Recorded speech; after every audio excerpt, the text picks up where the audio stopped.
On my 63rd birthday, my daughter gave me a beautiful smartwatch. It tracked everything, my heart rate, my sleep, every step I took. I thought it was just a thoughtful gift. Until the day I couldn't find it. I called her, and her voice suddenly turned urgent. Dad, listen to me. Don't look for it. You need to get out of there. Now. I didn't understand why, but I trusted her. When I met her, she showed me what she had recorded from that watch. The truth made my blood run cold. That was the moment I realized I had never been safe, not even inside my own home. I'm glad you're here. Before we continue, I'd love to hear from you. Drop a comment and tell me where you're listening from and what time it is there. Your presence really matters. Quick note, some details in this story have been adjusted for storytelling purposes. What truly matters is the message it carries. At 63, standing in my wheat field on the first evening of retirement, I believed the hardest work of my life was behind me. The September sun hung low over the Powder River Basin, turning the wheat gold against the darkening blue of the Bighorn Mountains. 162 years of Hewitt blood in this soil. Great-grandfather broke the land in 1862. Grandfather expanded it. Father preserved it through drought and depression, and now me. 240 acres of Wyoming stubborn enough to outlast 4 generations. The westerly wind carried the smell of approaching autumn, and something closer charcoal smoke from the backyard where Lorraine was setting up my birthday barbecue. 63 years old today. First day of retirement from the County Agricultural Extension Office. The kind of milestone that should feel like an ending. It felt like a beginning, but I didn't yet know of what. Well, family's here. Lorraine. My wife of 40 years called from the backyard with something in her voice I'd never heard before. Not urgency exactly. Something sharper, like a bell struck wrong. I walked back through the wheat boots, crunching on the dry stalks, and found the yard transformed. Yellow balloons tied to the old oak table plates stacked beside a chocolate cake with too many candles, and the grill smoking with ribeyes I could smell from 20 yards out. The border collie Roy sprinted past me, chasing a laugh. 8-year-old Finn, my grandson, with his mother's dark hair and his father's restless energy, was the source of that laugh. He grabbed Roy's collar and nearly fell over, grinning. "Grandpa, Mom says you're old now." "Ancient," I said, ruffling his hair as he squirmed away. Sterling. My 30-year-old son stood by the grill, adjusting his tie, even on a Sunday, always the real estate man.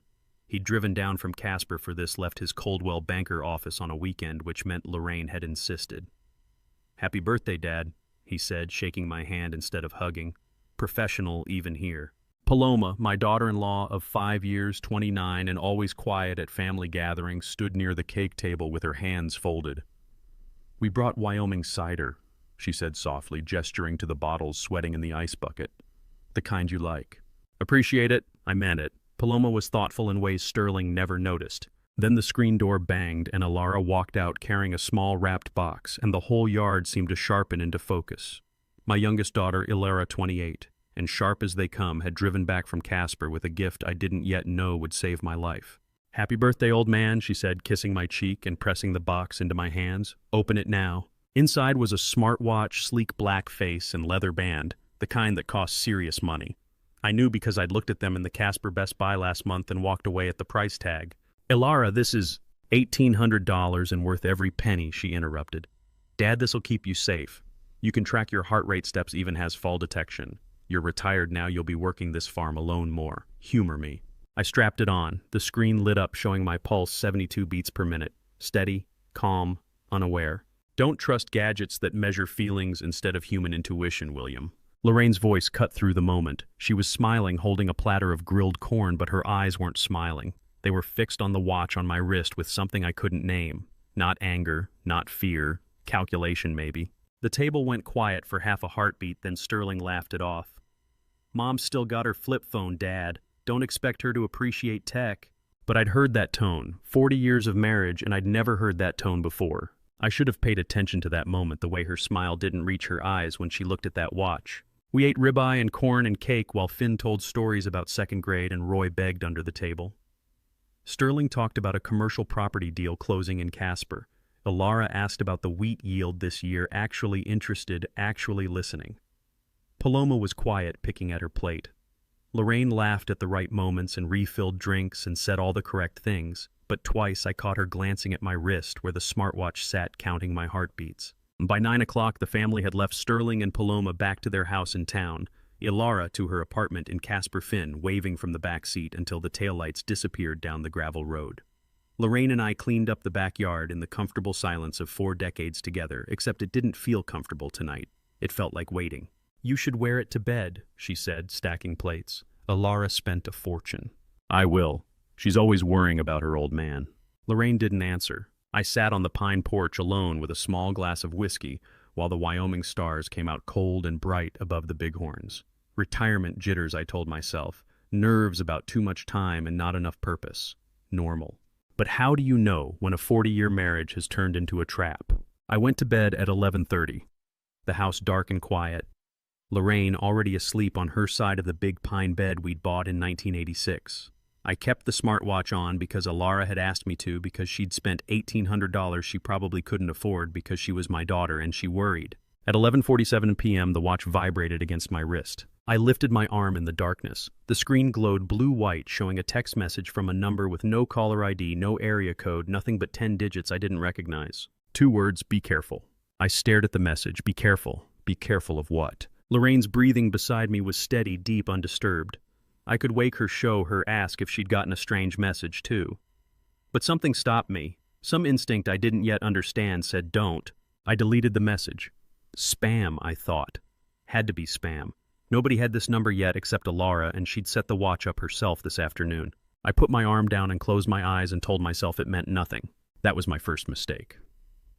The second was not understanding that the watch on my wrist wasn't a gift. It was a lifeline someone knew I'd need. I didn't sleep after deleting that message. 2 words on a glowing screen, "Be careful," and suddenly the whole evening replayed in my head like evidence I'd missed the first time. The first crack appeared at 7 o'clock, right between the cake and the candles, when my wife said something I should have understood. "Don't trust gadgets that measure feelings instead of human intuition, William. A man knows his own body better than some circuit board." I'd laughed it off. We'd all laughed it off. But lying here in the dark at midnight with Lorraine's too steady breathing beside me, I remembered what I hadn't noticed then. Sterling and Paloma had exchanged a glance. Quick, barely there, but I'd spent 40 years reading cattle auctions and county board meetings. I knew a signal when I saw one. Sterling had jumped in immediately.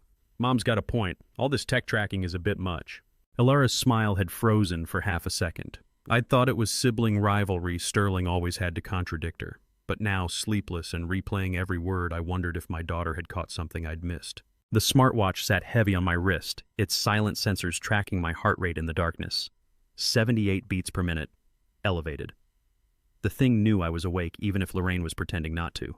I turned my head slightly on the pillow. She lay on her side, facing away from me, breathing deep and even.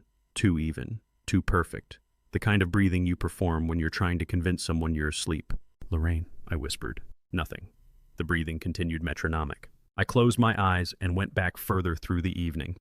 After the family left at 9, we'd washed dishes together at the kitchen sink, 40 years of Sunday ritual passing plates in comfortable silence. Except tonight, the silence hadn't been comfortable. She'd glanced at my wrist 3 times while I scrubbed the grill pan soap suds running over the watch band. "You'll take that thing off before bed, won't you? Can't be comfortable sleeping with it." Alara says it tracks sleep quality. Might be interesting. Interesting, right? That tone again. Flat, dismissive, like the word interesting meant something else entirely in a language I didn't speak. I know now what I didn't know then. A marriage can rot from the inside while the outside still looks perfect. 40 years of shared meals and shared bed, and I'd never once questioned whether the woman beside me wanted me alive or dead. After the dishes, I'd sat on the porch with whiskey while she went to bed early. The Wyoming sky had been brilliant with stars, the Milky Way, a river of light over the bighorns. I'd sat there for an hour thinking about retirement, about time, about the 162 years of Hewitt blood in this soil. I'd met Lorraine at Buffalo High School homecoming in 1980. She'd been wearing a blue dress and standing under the gym's flickering fluorescent lights. And when she'd smiled at me, I'd thought, that's the one. We'd married in 1984, built this life together on land my great-grandfather had broken. 15,000 sunsets from that porch. Same woman, same land, same life. Or so I'd thought. But tonight on that porch, nursing the whiskey, I'd felt something wrong in the air. The September wind had carried the smell of wheat and coming autumn and wood smoke from someone burning brush in the distance. Normal. Everything normal. Except the watch on my wrist had felt heavier than it should, like Alara had strapped a warning to my arm instead of a gift. I'd told myself I was 63 years old, too old to start imagining problems where none existed. Retirement jitters, nerves about empty hours and empty purpose. Now, lying in the dark, listening to Lorraine's performance of sleep, I understood the problems weren't imagined. They were real, and they'd been growing under my feet while I'd stood in golden wheat fields believing I knew my life. I thought about getting up, maybe making coffee, sitting at the kitchen table until dawn, but something kept me still. Some animal instinct said, "Don't move. Don't let her know you're awake. Don't let her know you're thinking." The smartwatch glowed faintly if I tilted my wrist. 12:17 a.m., September 2nd now.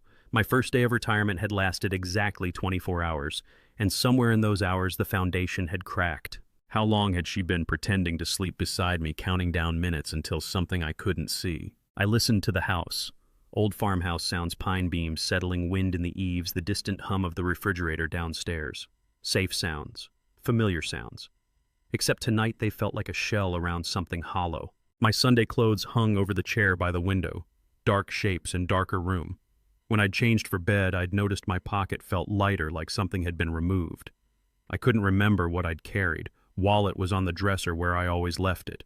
Keys on the hook by the door. What else had been there? The question nagged at me, but memory was slippery. Maybe nothing. Maybe paranoia making shadows solid. Lorraine's breathing continued its perfect rhythm. In, out, and out, the sound of someone who'd practiced this. Who'd planned for this moment. Who was waiting for something while pretending the deepest sleep. The watch read 12:43 a.m. I thought about the message I'd deleted. Be careful. No name, no explanation, no area code, just 2 words from someone who knew I had this watch, who knew the number, who knew I needed warning. Alara had set it up. She was the only one who should have the number. But Alara wouldn't send cryptic warnings. She'd call, she'd explain, she'd drive the 70 miles from Casper at midnight if something was wrong. So who? And be careful of what? I lay in the dark, listening to my wife's too perfect breathing, the smartwatch heavy on my wrist, the night stretching toward dawn like a held breath. This was the last hour I believed my life was my own. I didn't know it then, but somewhere between midnight and morning, the 63 years I'd lived would split clean in half before and after. Before I knew. After I knew. The knowing was coming with the sunrise. I could feel it the way you feel weather changing in your bones. Something had shifted. The ground under my feet wasn't solid anymore. Lorraine's breathing didn't change. Steady. Perfect. Waiting. I closed my eyes and didn't sleep and waited for first light. The knowing came with the sunrise, but not the way I'd expected. The front door stood wide open to the Wyoming dawn, and I had no memory of opening it. I woke at 6:30 to cold air moving through the hallway, the smell of September morning and wheat stubble drifting into the house. For a moment I lay there trying to understand what was wrong, why the bedroom felt different. Then I heard the screen door creaking on its hinges, that particular rhythm of wind pushing wood. I got up and walked down the hallway in my bare feet pajamas, the pine floor cold against my soles. The front door wasn't just unlocked.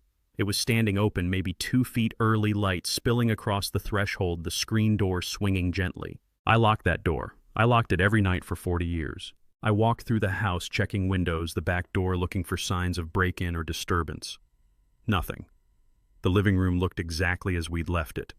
Kitchen clean, Lorraine's purse on the counter where it always sat, my wallet on the bedroom dresser, cash still inside.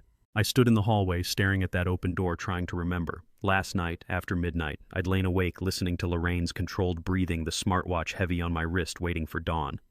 Then what? Nothing. The memory stopped there and picked up again at 6:30, waking to cold air. Think, remember, what happened after midnight? The message, be careful. Then what? Blank, just blank. I heard movement behind me and turned to find Lorraine standing in the bedroom doorway wearing her blue bathrobe, hair still pinned from sleep. She looked past me at the open door. No surprise registered on her face. No alarm. No confusion. Just calm. You opened it at 4 this morning, William, she said. I heard you walking around.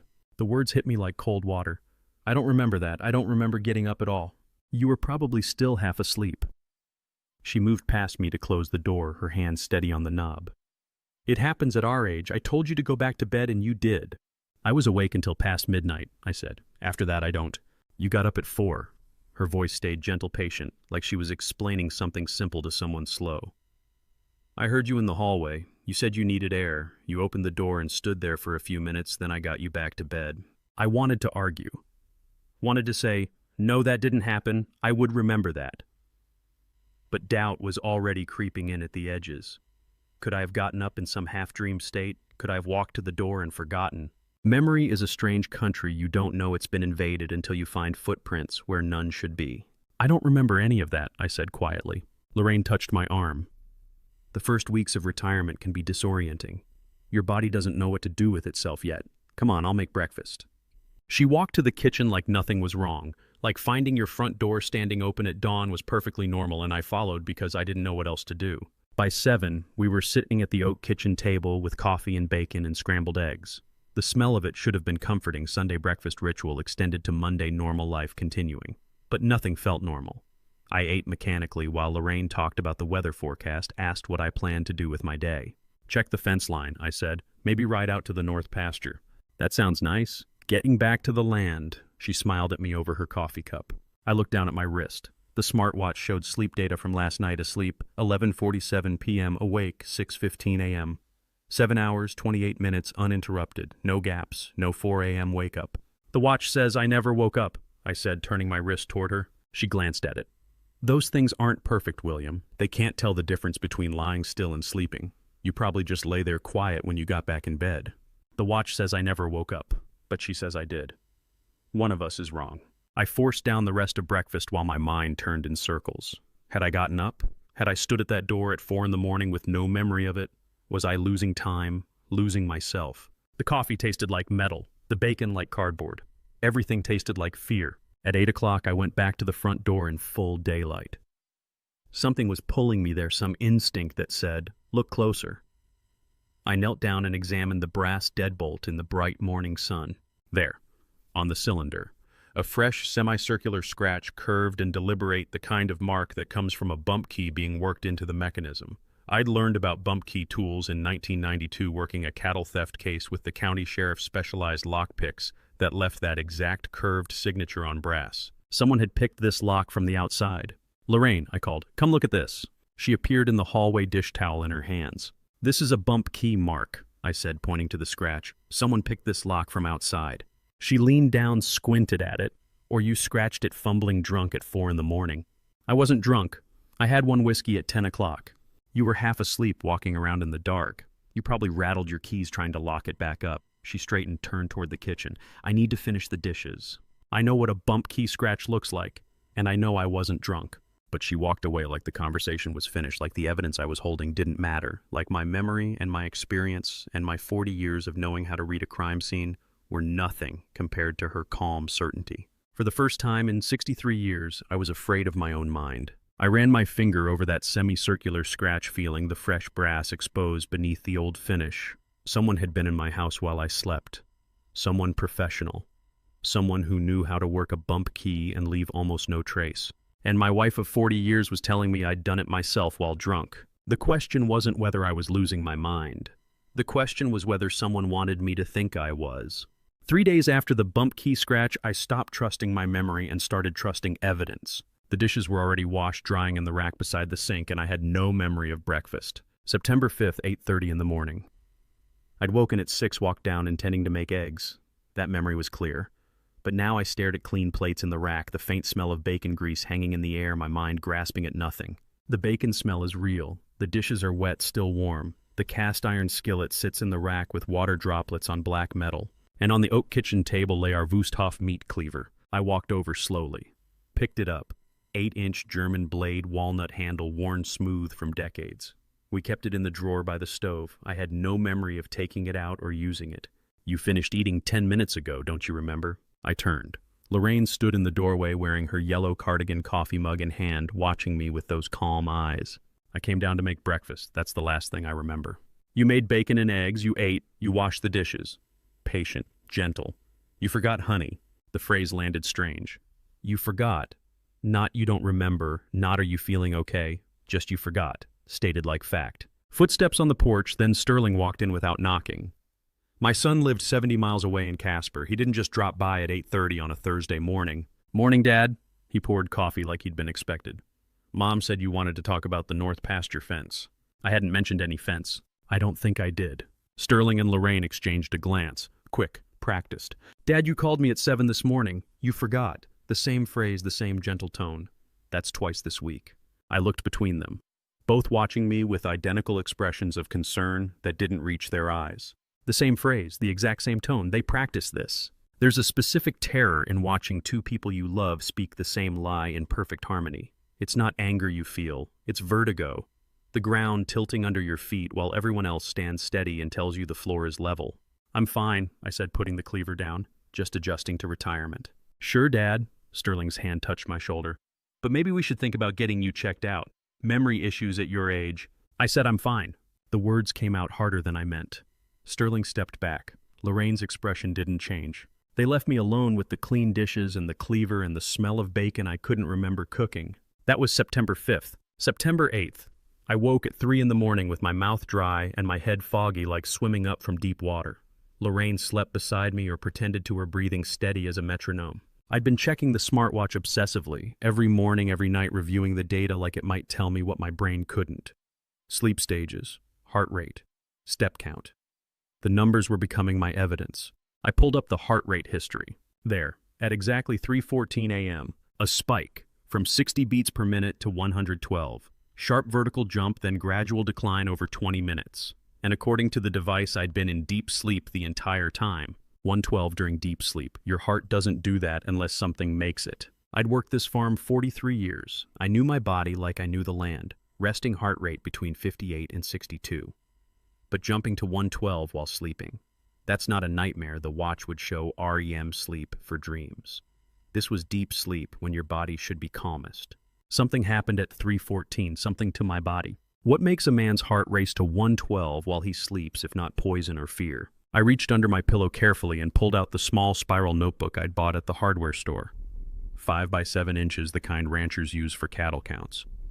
I'd been keeping it hidden, writing by the watch's glow. I wrote 9/8 3:14 AMHR 112 beats per minute, deep sleep impossible without cause. Then I flipped back through previous entries. September 2nd, front door open, 6:30 a.m. bump key scratch, L claims I opened it, 4 a.m. watch, shows no wake. 9/5 dishes washed, no memory cleaver on table L plus S, both say, "You forgot," same tone. 9/6 truck keys in freezer L says, "You did it yesterday." 3 incidents in 6 days, all involving memory gaps, all involving Lorraine's calm certainty that I'd done things I couldn't remember. But this was different, a physical anomaly recorded by the device.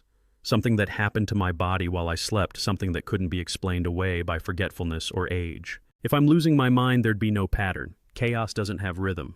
I looked at Lorraine beside me in the dark. Her breathing hadn't changed once since I'd woken. Perfect rhythm, in, out, in, out. The breathing of someone pretending to sleep while they listen. She's awake, listening. I tucked the notebook deep under the mattress on my side where my weight would hold it secure, lay back down, closed my eyes, tried to match her rhythm, fake sleep for fake sleep. 3 incidents in 6 days, each designed to make me doubt my mind while my body kept the receipts. The heart rate spike wasn't random, it happened at 3:14 a.m., the kind of precision that suggested someone checking if a dose was working. And my wife, breathing too steady in the dark, was waiting to see if I'd notice. After documenting the heart rate spike, I stopped waiting for answers and started collecting ammunition. By the 11th of September, I had started counting the words like a man counting bullets. Every time someone said it, every variation of the phrase, I made tally marks in the spiral notebook under my mattress, tracking the script like a hunter tracking spoor. Tuesday morning, Lorraine at breakfast. "You already fed the chickens, William, you forgot." I marked it, 1 vertical line in ink. Wednesday afternoon, Sterling visiting for coffee. "You told me that story yesterday, Dad. You forgot." Another line. Thursday morning, Paloma dropping off Finn for the day, touching my arm with gentle concern. "You forgot, didn't you? It's okay." Third line. Friday morning, Lorraine again. "You took your medicine already, you forgot." I didn't take any medicine, didn't have any prescription to take. But she said it with such certainty that I checked the bathroom cabinet anyway, my hands shaking while I searched for pill bottles that didn't exist. Fourth line. Friday evening. "You locked Roy in the barn this afternoon. You forgot you did it." Fifth. Saturday breakfast. "You already had coffee. You forgot you poured it." 6 times in 5 days. Always the same gentle, pitying intonation. Always that specific combination of concern and certainty that made me doubt the ground beneath my feet. I kept the notebook hidden, writing by smartwatch glow at night, my hand moving in the dark while Lorraine's breathing stayed too steady beside me. Each tally mark was proof I wasn't imagining the pattern. Each one was evidence or madness, I couldn't tell which anymore. Saturday evening, they all came for dinner. Lorraine made pot roast. Sterling brought wine. Paloma brought Finn and a store-bought pie and that gentle smile that never quite reached her eyes. I sat at the head of the oak table and watched them like a man watching actors in a play he'd seen too many times. Paloma glanced at Lorraine before she spoke. Quick, almost imperceptible, checking for permission or cue. "How was your week, Dad?" Sterling cut his meat with precise movements. "Fine, quiet." "Any more memory issues?" Lorraine's voice was honey over barbed wire. I set my fork down. "What memory issues?" Another glance. Paloma to Lorraine to Sterling. Silent communication running beneath the surface conversation. "Dad, you're not okay." Sterling's line delivered on cue. Same concerned frown he'd worn exactly 3 times this week. "We need to talk about this." Gaslighting is a slow drowning. They don't push your head under, they just convince you that breathing underwater is normal. "Maybe he should see someone," Paloma said softly. Professionally. The pause before delivery, the inflection, the way Sterling nodded at precisely the right moment. Theater. All of it theater. "I'm fine," I said. "You're not," Lorraine said. "And that's okay. Memory issues at your age, I'm 63, not 90. "Dad," Sterling's hand on my shoulder, rehearsed gesture. "We're just worried." They practice this. Every pause, every inflection, every sympathetic touch and concerned glance. I was watching a performance refined through repetition. I excused myself before dessert. At 3 in the morning, I stood at the bathroom sink staring at my reflection in the weak yellow light. The face looking back was 63 years old, lined from sun and work eyes, shadowed from too many sleepless nights. A man who couldn't remember eating breakfast, opening doors, feeding chickens, taking medicine that didn't exist. I gripped the cold porcelain knuckles white. "Maybe they're right," I whispered to the mirror. "Maybe I am sick." Uncle Frank had it. Early onset dementia at 68. Started with forgetting names, ended with forgetting his own children. I had watched him deteriorate over 3 years until he didn't know his own reflection. 6 incidents, 10 days. All documented in a notebook I kept hidden like a guilty secret. But what if I was documenting delusions? What if the notebook itself was proof of my unraveling mind? Am I losing my mind? The bathroom tiles were cold under my bare feet. The house creaked around me, old wood, settling familiar sounds, suddenly sinister. I know what you're thinking. A man who doubts his sanity is already halfway gone. I turned off the light and walked back to the bedroom. Sat on the edge of the bed in darkness, Lorraine's shape, a shadow under the quilt. My hands were shaking. Then the memory surfaced unbidden and sharp as broken glass. Rosa Delgado. 1991 through 93, she'd cleaned our house twice a week. Mexican woman, maybe 45, with silver threads in her black hair and hands that never stopped moving. She'd worn rose perfume that filled the rooms when she worked. March 1992. Lorraine said $200 was missing from the bedroom drawer, accused Rosa. Rosa denied it, tears running down her face, hands trembling. But Lorraine insisted. Same gentle certainty she used now, same patient, unshakable conviction. "You must have taken it without realizing, Rosa. It happens. Memory lapses. You probably needed it and forgot you took it." Rosa had quit 3 days later, believing she'd stolen money she couldn't remember taking, believing her own hands had betrayed her. 3 months after that, Lorraine found the $200 in her brown coat pocket. "Oh," she'd said, "I must have put it there and forgot." She never called Rosa, never apologized, just shrugged and spent the money on groceries. I sat in the dark bedroom, that memory crystallizing with perfect clarity. Rosa Delgado, $200, brown coat pocket, March 1992. Thursday morning she'd quit on a Thursday, and I remembered the smell of her rose perfume mixing with the coffee she'd made before she left. 33 years ago, and I could see her trembling hands. If I remember 1991 down to the coat pocket, I'm not losing my memory. I stood in the dark bedroom, the 1991 memory sharp as broken glass. Rosa Delgado, $200, brown coat pocket, March. 33 years ago, and I remembered her trembling hands when she quit. If I could recall a Thursday morning in 1991 down to the smell of her rose perfume, then my mind wasn't broken, which meant something else was happening in this house. The Rosa Delgado memory had given me clarity, but clarity doesn't stop a wildfire once it's lit. The prayer showed up on my phone at 7:30 in the morning, and by 8 o'clock, 820 people knew I was losing my mind. I was drinking coffee at the kitchen table when Facebook lit up with notifications. 17 in the first 5 minutes. I opened the app and found myself staring at my own face from last year's Buffalo Harvest Festival, standing by a hay bale, smiling sunlight on the wheat field behind me. The caption read, "Praying for our dear friend William and the Carter family during this difficult time. Please keep them in your thoughts and prayers." Posted by Francis Platt to Buffalo Community Group. 820 members. The comments were already flooding in. What happened? Is Will sick? Oh no, I heard it was Alzheimer's. Such a shame, he's so young. Lorraine must be devastated. 17 shares in 30 minutes. My face spreading across Johnson County like a missing person poster for someone who was standing right here alive holding his coffee with steady hands. Frances Platt. We'd dated in high school 1979 through 83. I'd taken her to homecoming prom, driven her to senior skip day at the lake. Then I'd met Lorraine, and that was that. Frances had married twice, since divorced twice, ran the flower shop on Main Street. Why would she post this? I scrolled through to the comments. Someone had shared details, specific incidents, exact dates. He forgot he'd already eaten breakfast. Opened the door at 4 a.m. and didn't remember. His son is worried sick. Information only my family would know. Someone fed her the script. Someone gave her the photo, the details, the timeline, made it credible, made it devastating. I set the phone down and watched the notifications multiply.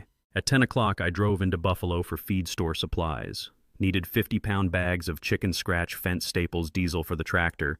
Normal errands, normal Tuesday. Except nothing was normal anymore. I parked on Main Street and walked past the white clapboard church, the post office with its faded flag, the Sinclair station that had been there since 1967. Neighbors I'd known for 30 years nodded as I passed, brief, uncomfortable acknowledgments before they looked away. Mrs. Howell, who'd taught Sunday school when my kids were small, crossed the street to avoid walking past me on the same sidewalk. Jim Peterson, who'd helped me build the new barn in 2003, waved from his truck but didn't stop to talk like he normally would. You can survive your family turning on you, but when your town starts looking at you like you're already in the ground, that's when you understand isolation. Outside the post office, an elderly woman I recognized but couldn't name approached. She took my hand in both of hers, patted it gently. "We're all praying for you, dear," she said, her eyes wet with sympathy. "It's such a shame." "I'm fine, Mrs. Howell, just fine." "Of course you are, dear." The tone you'd use with a child. "Of course you are." She walked away, and I stood there on the sidewalk, feeling the stares from every window, every passing truck. 5 days. It had taken 5 days to turn me into the town's tragedy. I walked past Platt's Blooms, the painted wooden sign swinging gently above the door. The window display showed September mums in copper and gold purple asters, sunflowers tall as fence posts. The glass was clean enough to see through clearly. Frances stood inside arranging a bouquet, her silver hair pulled back, reading glasses on a chain around her neck. 61 years old and still beautiful in that weathered Wyoming way. She looked up, saw me through the window, and froze. The expression on her face wasn't performance. It was pure, genuine sympathy mixed with something that looked like grief. She looked at me the way you'd look at someone dying. She believes it. She actually believes I'm sick. Frances Platt, 61, and owner of Buffalo's only flower shop, posted that Facebook prayer, not from malice, but from 41 years of unspoken affection my son weaponized. She'd loved me in high school. Probably still carried some echo of that feeling, the way first loves linger in the corners of your heart even after 40 years of other lives lived. And someone sterling, I'd bet my farm on it, had found that old photo in the attic and used it like ammunition. I kept walking. The next day, September 18th, I drove into town again. Needed to pick up mail, deposit a check at the bank. Regular life continuing while my reputation crumbled. Walking past the Main Street Cafe at 2 in the afternoon, I glanced through the wide front window. Sterling sat in the corner booth with Frances. He was leaning close, his body angled toward her in that intimate way that suggests familiarity, trust. His hand rested on her shoulder. Frances held a napkin to her eyes, wiping tears, nodding at whatever he was saying. I stopped on the sidewalk 20 feet from the window, watching. He's sitting too close, touching her too familiarly. Sterling whispered something and Frances covered her mouth, shoulders shaking. He squeezed her shoulder, leaned even closer. The body language of comfort, of shared grief, of conspiracy disguised as compassion. She's crying. He's comforting her about me, making her his witness. The cruelest thing my son ever did wasn't plotting against me, it was making Frances Platt cry about it. I could see it clearly now. Sterling had found that old photo, probably the same one from the Facebook post, showed it to Frances, reminded her of 1979, of homecoming dances and first kisses, and the boy she'd loved before he chose someone else. Then he'd fed her the story, Dad's deteriorating. Memory issues. We're so worried. We need people who care about him to help us document the decline. And Frances, with her genuine affection and 41 years of what might have been, became the perfect weapon. Sincere, believable, heartbroken. Through the cafe window, Sterling whispered something that made Frances cover her mouth, tears streaming. His hand stayed on her shoulder, too familiar, too practiced. I walked away, knowing the conspiracy had metastasized beyond my house into the whole town. They weren't just gaslighting me anymore. They were recruiting witnesses. Sterling had recruited Francis. The question was how many more would follow. By the 19th, people who'd known me for 30 years started crossing the street when they saw me coming. Sunday morning at First Methodist, the same church I'd attended since moving to Buffalo in 1984. After service, I stood on the steps where I'd stood 1,000 Sundays before, shaking hands, talking weather and crops and football scores. Except this Sunday, the handshakes were brief, the eye contact fleeting. People nodded politely and moved on before I could start a conversation. "Good sermon," I said to Jim Peterson, who'd helped me build the new barn in 2003. "Sure was." He smiled, patted my shoulder, walked away. No invitation to coffee at the diner like usual. No lingering conversation about the Broncos game. Just sure was. Monday at the post office, Martha the clerk handed me my mail without the usual small talk about her grandkids or my chickens. "Here's your mail, Mr. Hewitt. Have a good day." No eye contact. Formal. Like I was a stranger instead of someone she'd known for decades. Tuesday at the gas station, Bill looked away while pumping diesel into my truck. Studied the pump numbers with intense focus, handed me the receipt without a word. Wednesday on Main Street, I saw Ray Denton coming toward me on the sidewalk. Ray and I had been fishing buddies for 25 years. Every spring, we'd drive up to the Bighorn River for cutthroat trout camp in his trailer, drink beer, and tell stories under the stars. He saw me. I saw him see me. Then he crossed the street. "Take care, Will," he called from the opposite sidewalk, waving. Kept walking. In 5 days, I went from neighbor to pariah. You don't know loneliness until your hometown treats you like a ghost who hasn't realized he's dead yet. September 23rd. I needed milk and bread. Lorraine insisted on coming along, said she wanted to pick up something from the pharmacy next door. I knew what that meant, supervision. Making sure I didn't embarrass myself in public, didn't confirm everyone's suspicions with confused behavior. Brett's Market smelled like it always did, fresh produce, cleaning solution coffee from the deli counter. Familiar. Safe. Except Lorraine walked 3 meters behind me, close enough to intervene if needed, far enough to pretend independence. I grabbed milk from the cooler, bread from the shelf, walked to the checkout. The 19-year-old cashier at Brett's Market, Tobias Whitfield, had sandy hair and the kind of easy smile that suggested he hadn't learned cynicism yet. He looked up when I approached, and that smile didn't falter or freeze or shift into sympathy. "Morning, Mr. Hewitt. Did you catch that Broncos game Sunday crazy finish?" I stopped momentarily, startled by the normalcy of it. "I did. Hell of a fourth quarter." "Right." Tobias scanned the milk, the bread. "That field goal in the last 30 seconds. I about jumped through my ceiling." He was looking at my eyes, not past them, talking to me, not at me, treating me like an actual human being instead of a dying patient to pity. "Your total's $847. I handed him a 10. He made change, dropped coins in my palm with the same casual efficiency he'd use with anyone. "Have a good one, Mr. Hewitt." "You too, Tobias." Lorraine appeared at my elbow as we left. "You remember his name?" The question landed like a test. "Of course I do. He's worked there 2 years. "Just checking," she smiled. "I'll meet you at the truck. Need to run next door." I sat in the truck cab in the parking lot windows down September breeze, carrying the smell of autumn leaves and diesel from the highway. Pulled out my phone and opened Facebook. Francis's prayer post from a week ago had grown. 47 comments now. I scrolled through the latest editions. Alzheimer's is so cruel to families. My uncle had early onset too, such a difficult journey. Praying for Lorraine's strength during this trial. They'd already buried me. 47 people convinced I was dying, convinced my mind was leaving before my body had the decency to follow. I kept scrolling, anger building with each sympathetic word, and then I saw a name I didn't recognize. Mendez_ranch_98. Posted 6 hours ago. The comment read, "Look closer at who lives in that house." Attached was a photo. Black and white, slightly grainy, the kind of quality you got from cameras in the early 90s. It showed me around age 35, younger face, darker hair, standing on my front porch holding a coffee mug. Next to me stood another man, Mexican-American, maybe 40 years old, also holding coffee. He wore jeans and a work shirt, and on his belt, partially visible, a faded police badge. I stared at the photo, trying to place it, trying to remember when someone would have taken this picture. Then recognition hit, cold and sharp. Glenn, that's Glenn Eaton, my cowherd, except younger, 20-some years younger, and wearing a badge. Glenn had worked my farm for 7 years. Quiet man, kept to himself, knew cattle and fencing, and never asked questions. I'd hired him in 2017 when my last hand retired. He'd shown up with references from a ranch in New Mexico, worked hard, lived in the bunkhouse, never caused trouble. Never mentioned being law enforcement.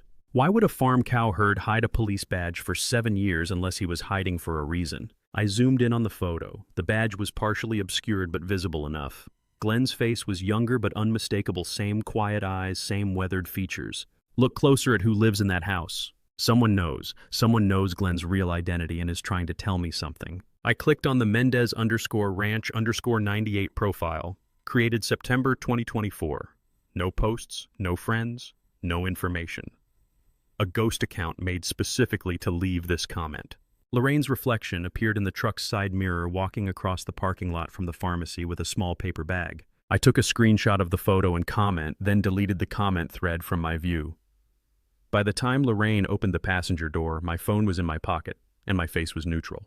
"Ready?" she asked. "Ready." I deleted the comment before Lorraine came back to the truck but took a screenshot first. Glenn's face in that photo, 20-some years younger badge catching the light.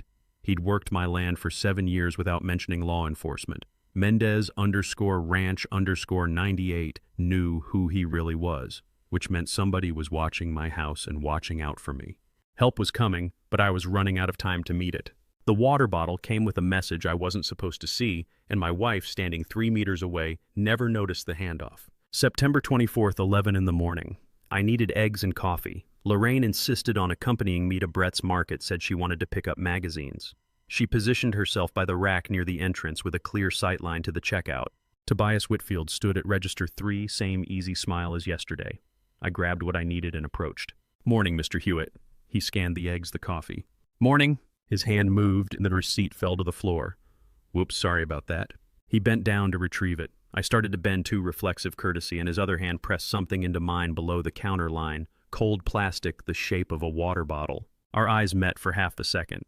His expression said, "Don't look, don't react." I straightened, palmed the Aquafina bottle against my jacket.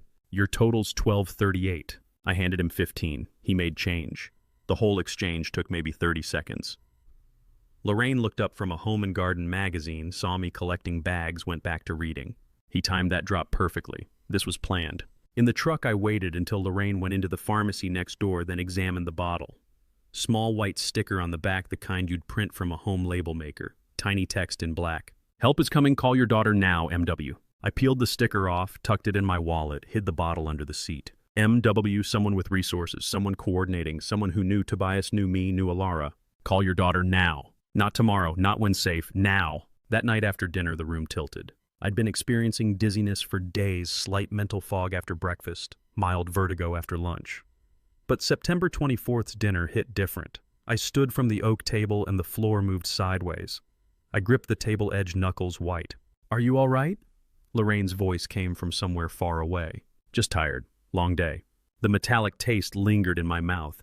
My vision doubled for a moment. 2 Lorraines, 2 kitchen windows, 2 of everything. Poison doesn't announce itself. It whispers in your veins until you can't remember what your own body used to feel like. September 25th. Breakfast made my thoughts sluggish. Lunch made the walls breathe. Dinner made my hands feel like they belonged to someone else. September 26th. I couldn't stand without gripping furniture. The world moved in slow motion while my heart raced. Lorraine watched me carefully during meals, adjusted the tea strength, changed portion sizes, offered seconds with gentle insistence. She's calibrating, testing dosage, seeing how far she can push before I collapse completely. I started pretending to eat more than I did.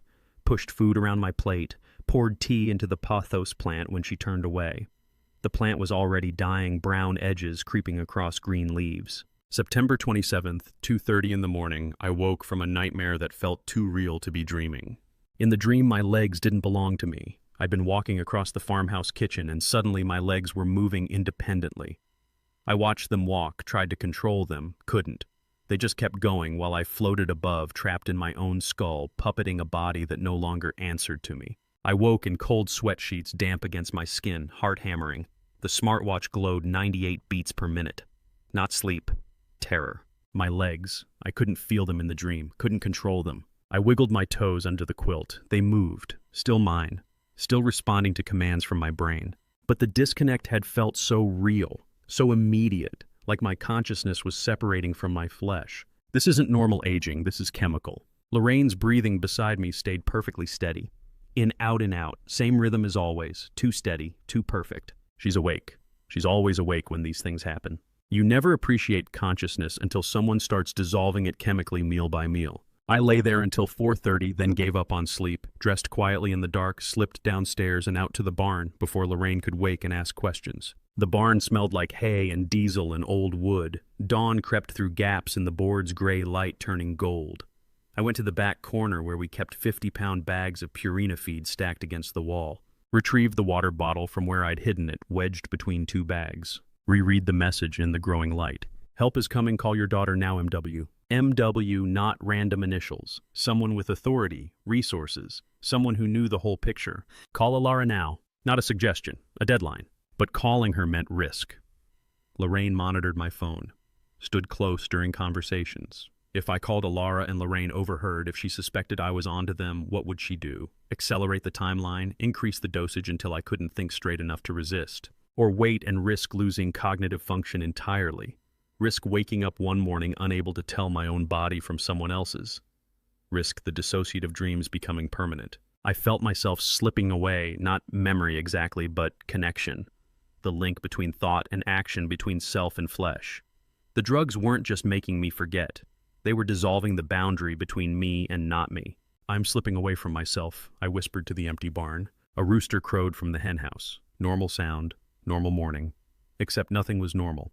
I was standing in my own barn at 5 in the morning, hiding a water bottle like contraband because my wife was poisoning me, and the only people who knew were a 19-year-old cashier and someone with the initials MW. I stood in the barn holding that water bottle, watching dawn creep across Wyoming through the gaps in the boards. Call your daughter now. Not tomorrow, not when convenient.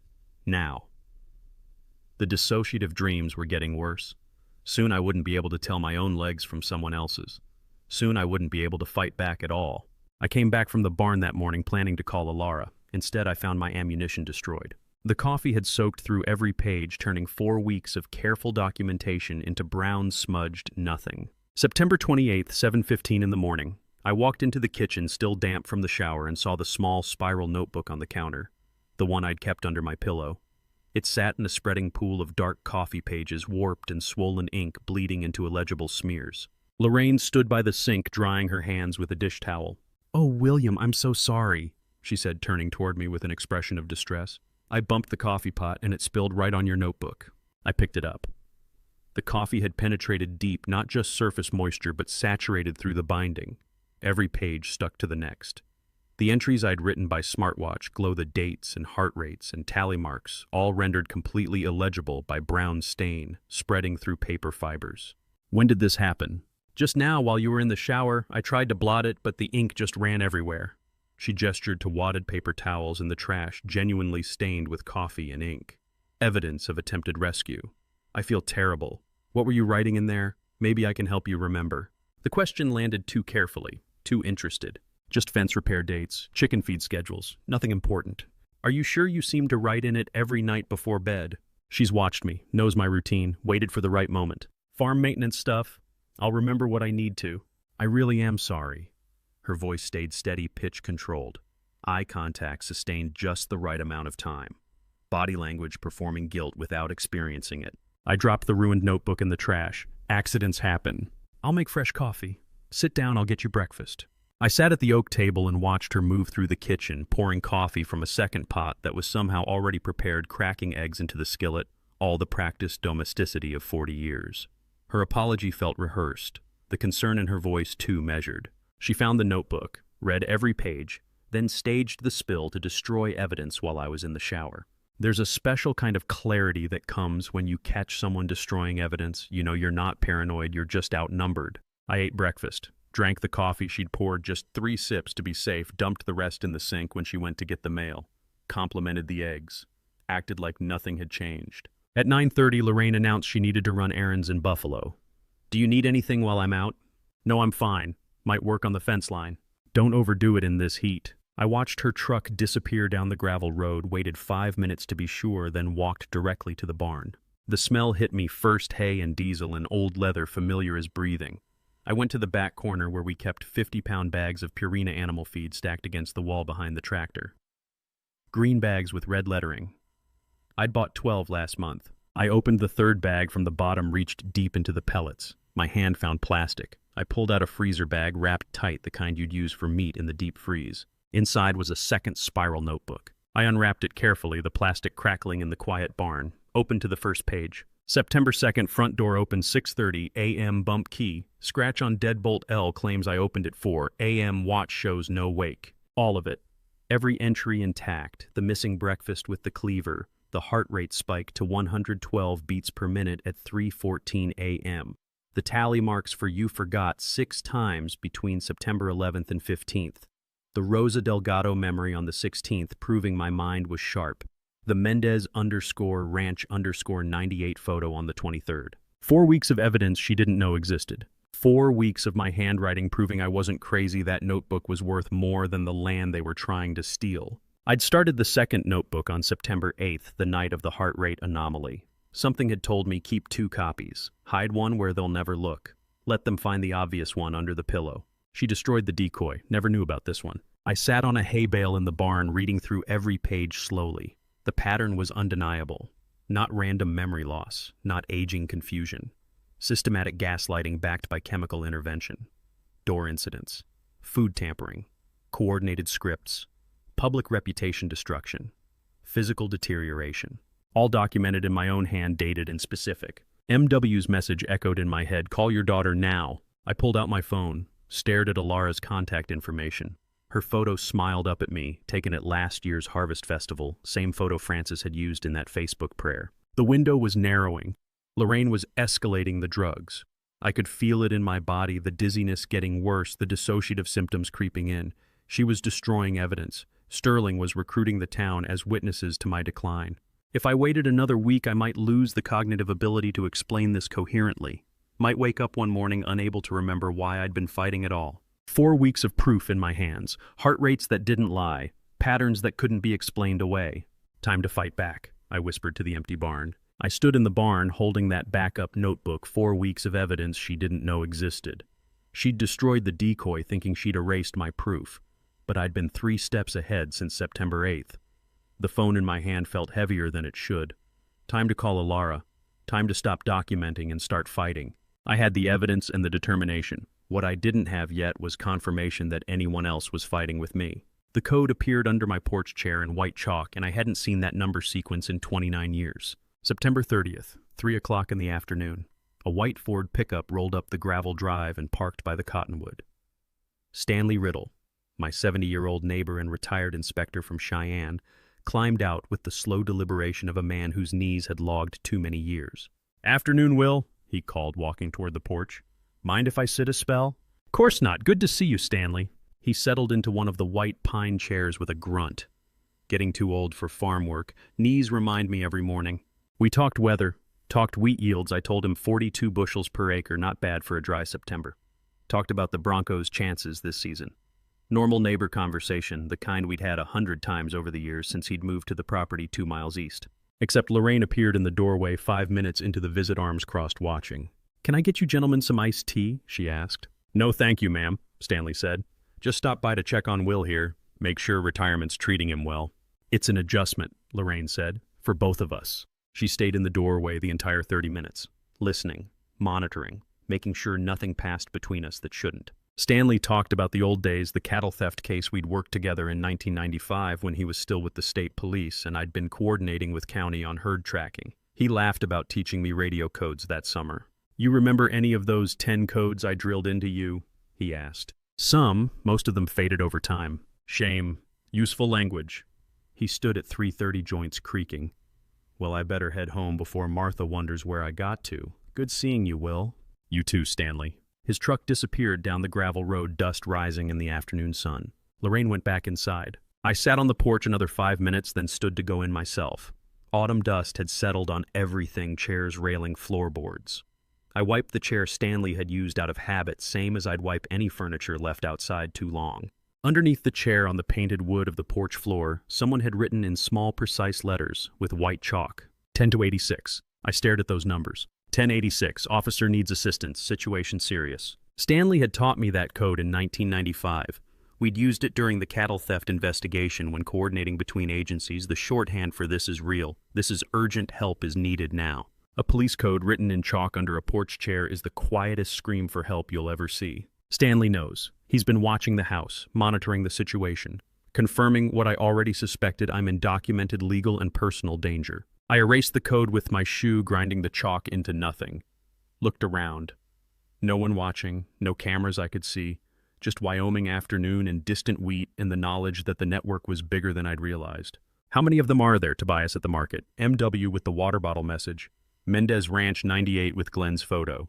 Now Stanley confirming from law enforcement perspective. How many people had been watching my back while I thought I was fighting alone? That night at 10 o'clock, headlights swept across the farmhouse. A gray Subaru 2022, newer than Alara usually drove, parked in the driveway. My daughter stepped out carrying her MacBook and a black leather messenger bag. I could see USB drives visible in the open pocket. Lorraine appeared on the porch before I could. Alara, why didn't you tell me you were coming? Had a free weekend, thought I'd surprise Dad. Too casual. Too practiced. The same tone I'd been using for 4 weeks when lying to Lorraine's face. You should have called ahead. I would have made dinner. That's okay, Mom. I ate in Casper. Just wanted to see Dad. She hugged Lorraine. Hugged me. Carried her bags inside like this was normal, like she hadn't driven 70 miles on a Monday night for no stated reason. Lorraine made tea. We sat at the kitchen table making small talk. Alara's work, her apartment, whether she was eating enough vegetables. Lorraine asked pointed questions about why she'd really come home. Just missed you guys. That's all. I'd spent 4 weeks believing I was fighting alone, and all along my daughter had been building an army. At 11 o'clock, Alara went to her old bedroom. Lorraine and I went to ours. I lay in the dark listening to my wife's breathing, find its too perfect rhythm, the sound of someone pretending sleep while monitoring the house. 11:30, my phone vibrated under the pillow. I pulled it out carefully, screen brightness turned down to almost nothing. Text from Alara. Dad, meet me at Hank's tomorrow at 2 p.m. Don't tell Mom. I read it twice. Deleted it immediately. Turned the phone face down on the nightstand. Hank's, Bernard Upshaw's machinery repair shop on the south edge of Buffalo. We'd taken the tractor there for hydraulics work last spring. Hank Bernard had been doing farm equipment repair for 30 years. Meet me at 2 p.m. Don't tell Mom. She knows. She's known for a while. Long enough to plan this arrival coordinate with whoever MW is, bring a laptop full of evidence and USB drives. Tomorrow the war starts. I lay in the dark listening to Lorraine's controlled breathing, the sound of her waiting to see if I'd do anything suspicious. My phone stayed dark. My breathing stayed steady. But my mind was already at 2 p.m. tomorrow, walking into that repair shop, learning what my daughter had discovered. I turned off my phone and lay in the dark, Lorraine's breathing too perfect beside me. Tomorrow at 2 p.m., Hank's repair shop. Tomorrow I'd learn how many people had been watching my back while I thought I was drowning alone. Tomorrow the 30 days of documenting would become 30 seconds of action. The war started at 2 o'clock on October 1st with a locked door and a laptop screen I wasn't supposed to see. I drove into Buffalo, telling Lorraine I needed to check the tractor's hydraulics at Bernard Upshaw's shop.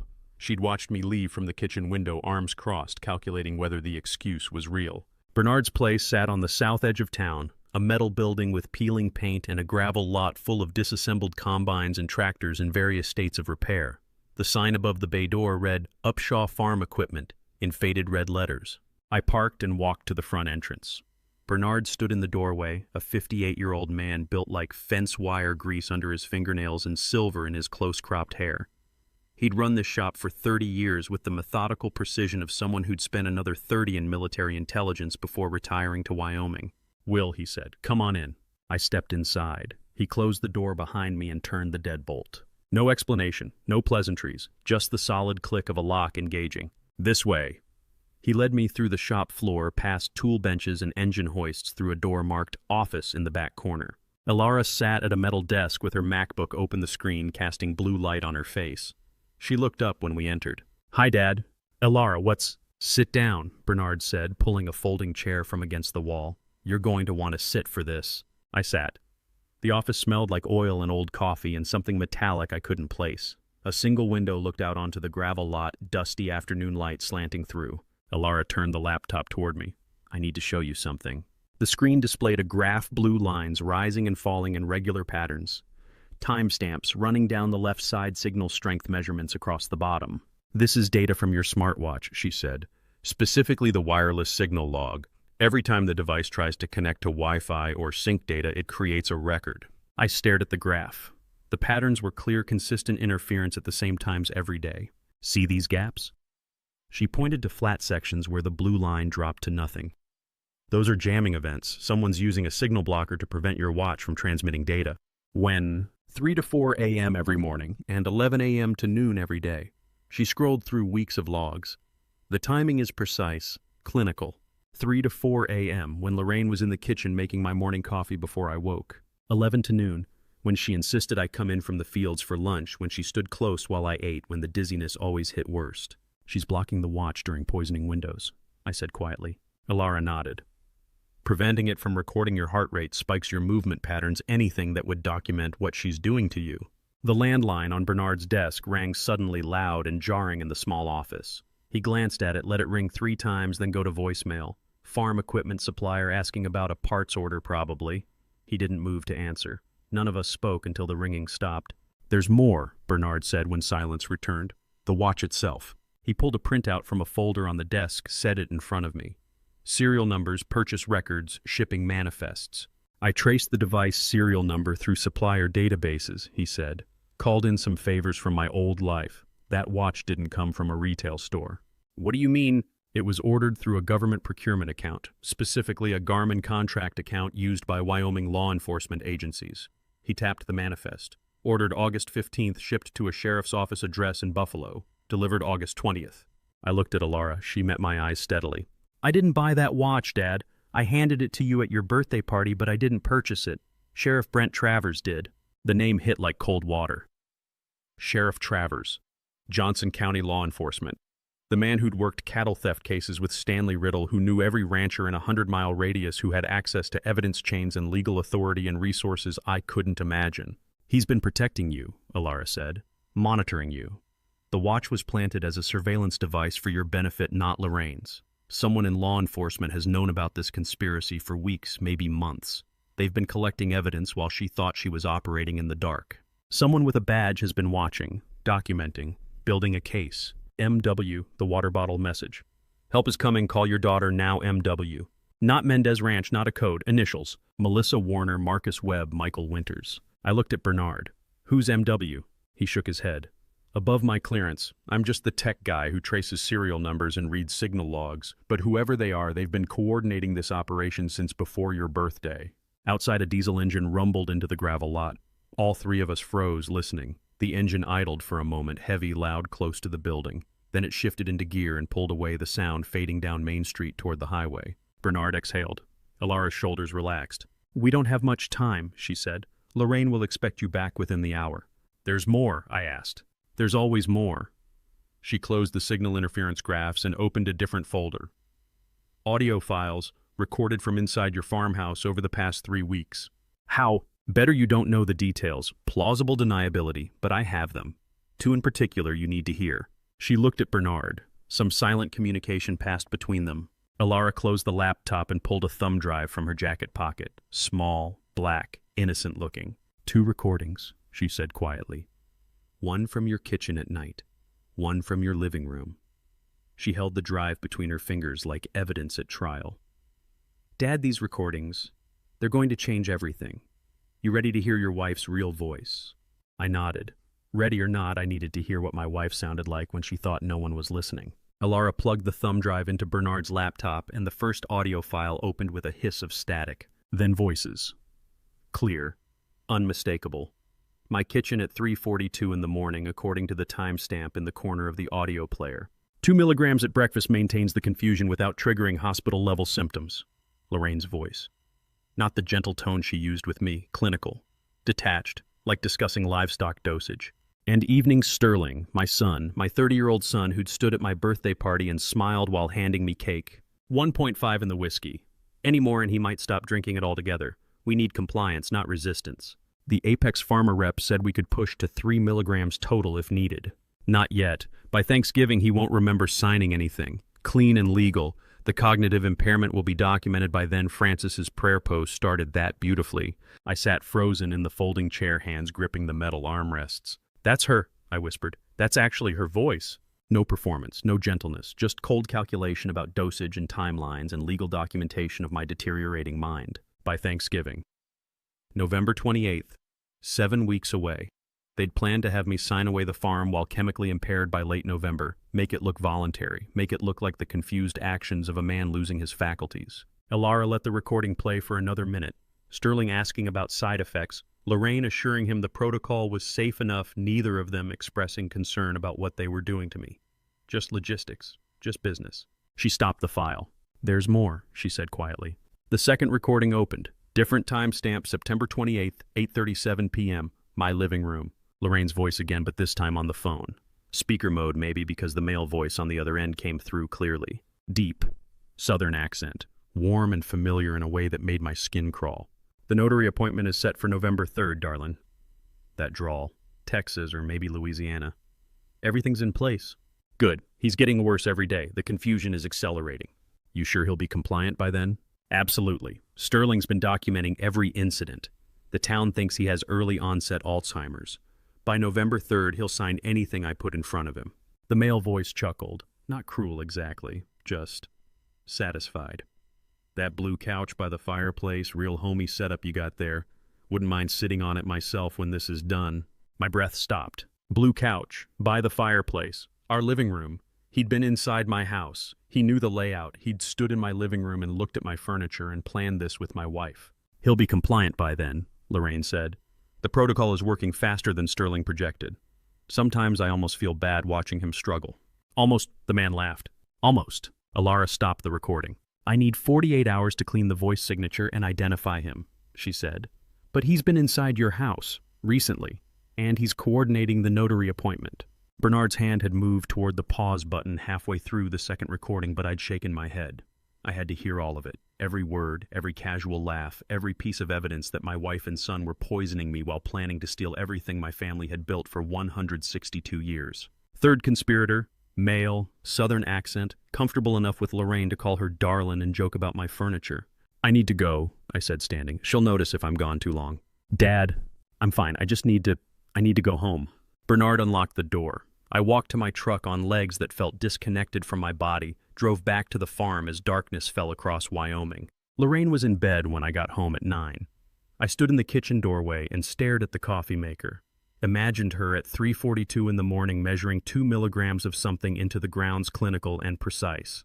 Walked to the living room, stared at the blue couch by the fireplace, tried to picture the southern accent man standing here looking at my home planning my destruction with the casual comfort of someone who thought he'd already won. Every surface was evidence now. Every meal a potential crime scene. Every kind word from my wife a performance. I went upstairs, lay in bed beside Lorraine, didn't sleep. Watched the ceiling until dawn crept through the curtains and painted everything gray. At 8 o'clock I went out to check the north wheat field like I did most mornings. The October air was cold, the wheat stubble crunching under my boots. My phone rang. "Elara." "Dad, I have the analysis back." I stopped walking. "From Frances.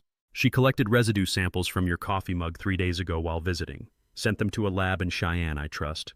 Results came back an hour ago." The wheat stretched out around me golden in the morning sun. Normal, beautiful, my land. "It's a custom cocktail," Elara said. "Anti-anxiety medication, mild sedative, and a memory disruptor.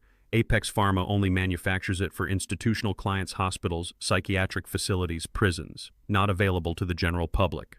Silence. 3 seconds of silence while my brain processed what that meant. Then, so I'm not losing my mind. "You never were. They've been poisoning you since mid-August. The dosage has been increasing gradually, that's why the symptoms got worse over time." Relief hit like a flood, then rage, then something colder and sharper clarity. "Can you prove it?" "The lab report documents everything. Chemical signatures, concentration levels, it's evidence." The wheat under my boots, the sky overhead, the phone in my hand, all of it sharpened into focus. I wasn't crazy, I wasn't losing myself, I was being systematically dismantled by people who thought they could get away with it. "Dad, I'm here." There's more. The southern accent from the recording, I ran the cadence pattern through law enforcement databases. Voice analysis software. There's a match, but you're not going to like where he works. I gripped the phone harder. "Tell me." The name hit like a fist. Dale Pemberton County Clerk's Office Real Estate Division. "Dale Pemberton," Elara said through the phone, her voice tight. "County Clerk's Office Real Estate Division. He processes every property transfer in Johnson County. He's positioned to forge documents, backdate signatures, make fraud look legal." I stood in the north wheat field, morning sun warming my shoulders, phone pressed to my ear. Dale Pemberton. I'd met him maybe twice. Tall man, mid-40s, always wore bolo ties. Shook hands at the county fair. Normal, friendly. A man who'd been inside my living room planning my destruction. "Pack a bag," Ilara said. "Drive to my apartment in Casper. Tonight. Don't tell anyone. We build the case from there while you're safe." "No." "Dad." Running makes me look exactly what they're claiming. Demented and paranoid. A confused old man fleeing his own home because he can't tell reality from delusion. They're poisoning you. And if I run, that becomes evidence of mental instability instead of evidence of their crime.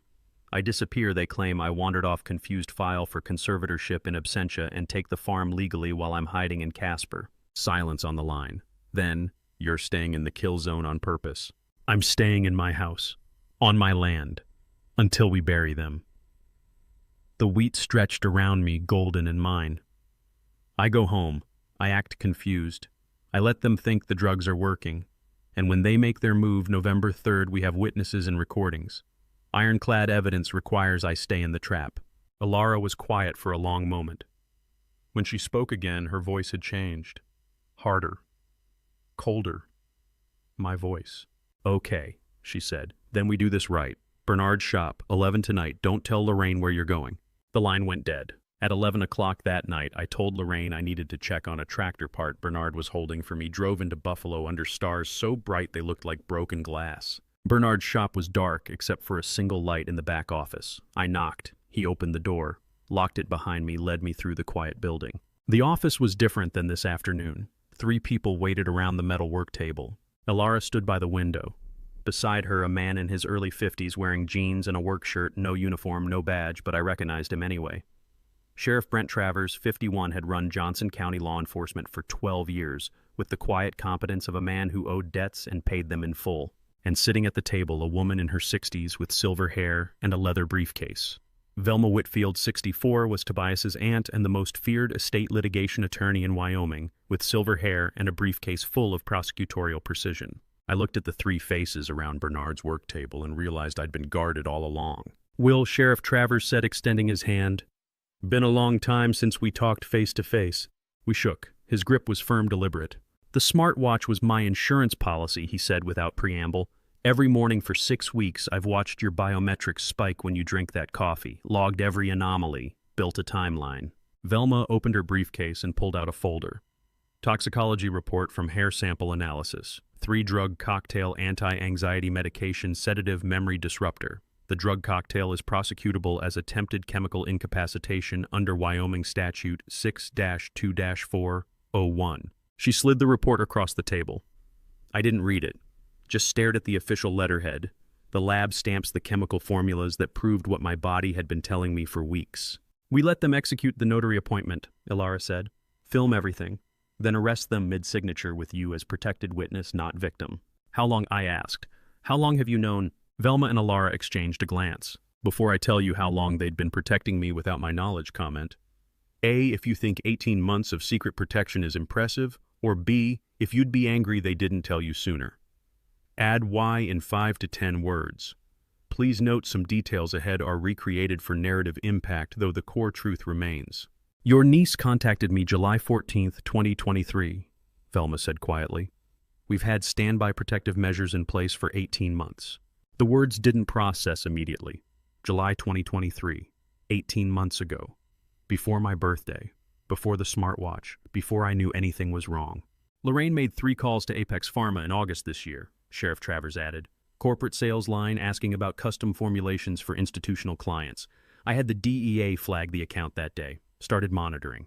Tobias flagged unusual questions Lorraine asked about your will last summer," Velma said. "Whether a spouse could modify estate documents if the primary holder showed signs of cognitive decline. How conservatorship worked in Wyoming. He told his aunt me. I told Ilara. We started watching. 18 months. They'd been watching my back for 18 months while I thought I was alone. Stanley Riddle's been doing drive-bys 3 times a week since September," Sheriff Travers continued. "Glenn Eaton, your cowherd, he's former state investigator. I asked him to take the job when his cover got blown on another case. He's been living in your bunkhouse documenting everything. Glenn, the quiet man who fixed fences and never asked questions. Former state investigator. Bernard traced the smartwatch serial number," Ilara said. "MW is Marcus Webb, Sheriff Travers' deputy. He coordinated the water bottle message through Tobias. Marcus Webb, M.W., not some mysterious figure, a deputy sheriff. Frances collected coffee residue samples, Sheriff Travers said. She thinks she's helping document your decline for sympathetic purposes. Doesn't know we're using her samples as evidence against Lorraine. The room felt smaller suddenly, warmer. Too many people who'd been protecting me while I documented everything in a spiral notebook hidden in a feed bag. Sheriff Travers pulled his chair closer, leaned forward. Blizzard of '09, he said quietly. Highway 16. My daughter's car went into the ditch at midnight. You were the one who stopped, pulled her out before hypothermia set in, stayed with her until the ambulance came. I remembered. January 2009, 20-degree night. Young woman, maybe 19, car buried in a snowdrift heater dead. I'd wrapped her in a moving blanket from my truck, kept her talking until help arrived. You saved my daughter's life, he said. I owe you my life, now we're even. 18 months. They'd been watching for 18 months. Building evidence, coordinating witnesses, protecting me while I thought I was fighting alone. Velma slid a manila folder across the table. Now we discuss November 3rd, she said. The notary appointment, because Dale Pemberton isn't coming alone, he's bringing a witness. Her eyes locked on mine. Your wife scheduled a doctor to certify your mental incapacity on site. Brent Travers looked at me across the table and his voice dropped to something raw. You raised me, Will, he said. The name hit me like a fist. Nobody called me that anymore except the old-timers at the feed store who remembered my father. You don't remember, do you? His jaw worked. 1999. I was 16, aging out of the group home in Casper. You came through doing some cattle auctions, saw me fixing a busted fence on the property, and you just stopped. I stared at him, searching for the memory. A skinny kid, all elbows and defiance, refusing to make eye contact while his hands worked wire like he'd been doing it his whole life. You told the director you needed summer help, Brent continued. Paid them 3 months up front, brought me here. Taught me to ride, to rope, to fix machinery. You never asked about my past, you just saw me. His voice cracked. I won't let her finish this. You raised me, Will. I won't let her bury you. The memory crystallized a boy who flinched at sudden movements, who slept in the bunkhouse and worked until his hands bled, who left at summer's end with $2,000 cash and a letter of recommendation that got him into the sheriff's academy. I'd forgotten. God help me, I'd forgotten saving him. So, when Velma came to me last July, Brent said, saying you might be in danger, but we needed proof before we moved, I started watching. We all did. 18 months they'd been circling me like guardian angels, and I never knew. That afternoon, I found Paloma Hewitt, 27. Sterling's wife of 3 years and a soft-spoken elementary teacher who'd married into the Hewitt family, believing she'd found stability standing in the kitchen with her hand pressed to her stomach. The gesture was unconscious protective. She startled when I walked in. Just checking the pantry, she said too quickly. Sterling asked me to grab the rice. But her eyes were red and the prenatal vitamin bottle was barely visible in her cardigan pocket, the pharmacy label still fresh. 6 weeks along the date stamp said. She didn't know I'd seen it when it slipped onto the counter yesterday. She didn't know I'd photographed it. Finn Hewitt, 8 years old and Clarence's grandson through Nora, a quiet boy who loved the farm's barn cats more than people sat at the table drawing pictures of calico kittens with fierce concentration. He didn't look up. How you feeling, Paloma? I asked. Fine, she grabbed the rice. Just tired. She was hiding the pregnancy from Sterling. The question was why. October 3rd, I started performing madness, controlled, calculated, observable madness. Lorraine poured my morning tea with that careful precision she'd perfected, setting it on the table like an offering. I picked it up, walked to the pothos plant on the windowsill, that sprawling green thing that had survived 20 years of neglect, and poured the entire cup into its soil. The liquid soaked in, dark and toxic. What are you doing? Lorraine's voice was sharp. Feeding it, I said. Plants like tea, don't they? Her face went carefully blank. You're supposed to drink that. Not thirsty. I saw the calculation in her eyes. Was this genuine decline, or was I onto her? She couldn't know for certain, and that uncertainty was my weapon. October 4th. I called Finn by the wrong name 3 times. Hey there, Marcus, I said. Want to see the barn cats? Grandpa, I'm Finn. Right, Finn. Sorry, Marcus. Sterling exchanged glances with Lorraine. She touched her phone, probably texting Dale or whoever else was in her network. October 5th, someone asked me a direct question about the fence repair, and I just stared. Let 15 seconds drag out while I blinked slowly as if fighting through fog to find words. The fence, I finally said. Yes, Fence needs fixing. More glances, more texts. October 6th, I poured another cup into the pothos, and another on the 7th. For sure. By October 7th, the pothos plant's leaves were yellowing at the edges, curling inward like dying hands. The broad green foliage that had dominated the windowsill for 2 decades was turning sickly spotted with brown necrosis. I stood there at dawn, watching the evidence accumulate in chlorophyll failure. The tea was killing it. Whatever Lorraine had been putting in my morning cup was toxic enough to murder a plant that had survived every kind of neglect. I photographed the leaves with my phone close-ups showing the progression of decay and uploaded them to the shared drive Velma had set up. Proof, visible, undeniable proof. Lorraine walked in, saw me staring at the dying plant, and her expression flickered just for a second into something cold and furious before smoothing back to concern. "That old thing finally giving up," she said lightly. "Guess everything dies eventually." "Guess so," I agreed. But we both knew what we were really talking about. Sterling stood at the kitchen counter, scrolling his phone, when Paloma walked in hand, unconsciously touching her still flat stomach. His eyes flicked up. "You look pale," he said. She froze. "Just tired." But I saw it. Sterling's gaze dropping to her hand, then back to her face, cold calculation behind his eyes. He knew. Or he was starting to suspect. And whatever he was thinking, it made my blood run cold. Paloma's whisper drifted through the farmhouse hallway from the guest bathroom. 5 more days, Cody, then everything changes." I froze outside the linen closet, towels in hand. October 8th, 6:30 evening, and my daughter-in-law was whispering promises to someone who wasn't her husband. Sterling's cold calculation from that morning suddenly made sense. He suspected something. Her voice dropped lower. "Sterling won't be able to touch me or the baby. I just need to keep quiet until after." The bathroom door opened. I stepped back, arranging towels like I'd been there the whole time. Paloma emerged, phone clutched tight, eyes too bright and hands shaking. "Oh," she said. "I didn't know anyone was, just stocking towels," I said. "Everything okay?" "Just my sister." The lie came too quickly. "Wedding planning stuff." I tilted my head. "Your sister's name is Cody." She went pale. "Nickname, family thing." She brushed past me, protective hand on her stomach, and disappeared down the hallway. I texted Brent, need deep background on Paloma's contacts. Someone named Cody. Urgent. The farmhouse settled into evening quiet, old wood creaking, cattle lowing in the distance, Lorraine's pot roast smell masking poison. 11 p.m. Sterling had left his laptop open on the study desk, Facebook still logged in. Sloppy for someone so paranoid. Paloma's whispered promise, 5 more days, aligned too perfectly with November 3rd. I needed to know whose side she was on. Her messages with someone labeled Cody went back to April. April 15th, installed the router hack like Sterling asked. Your husband's paranoid as hell. The sender's profile showed a lean man in his early 30s, baseball cap, low grinning.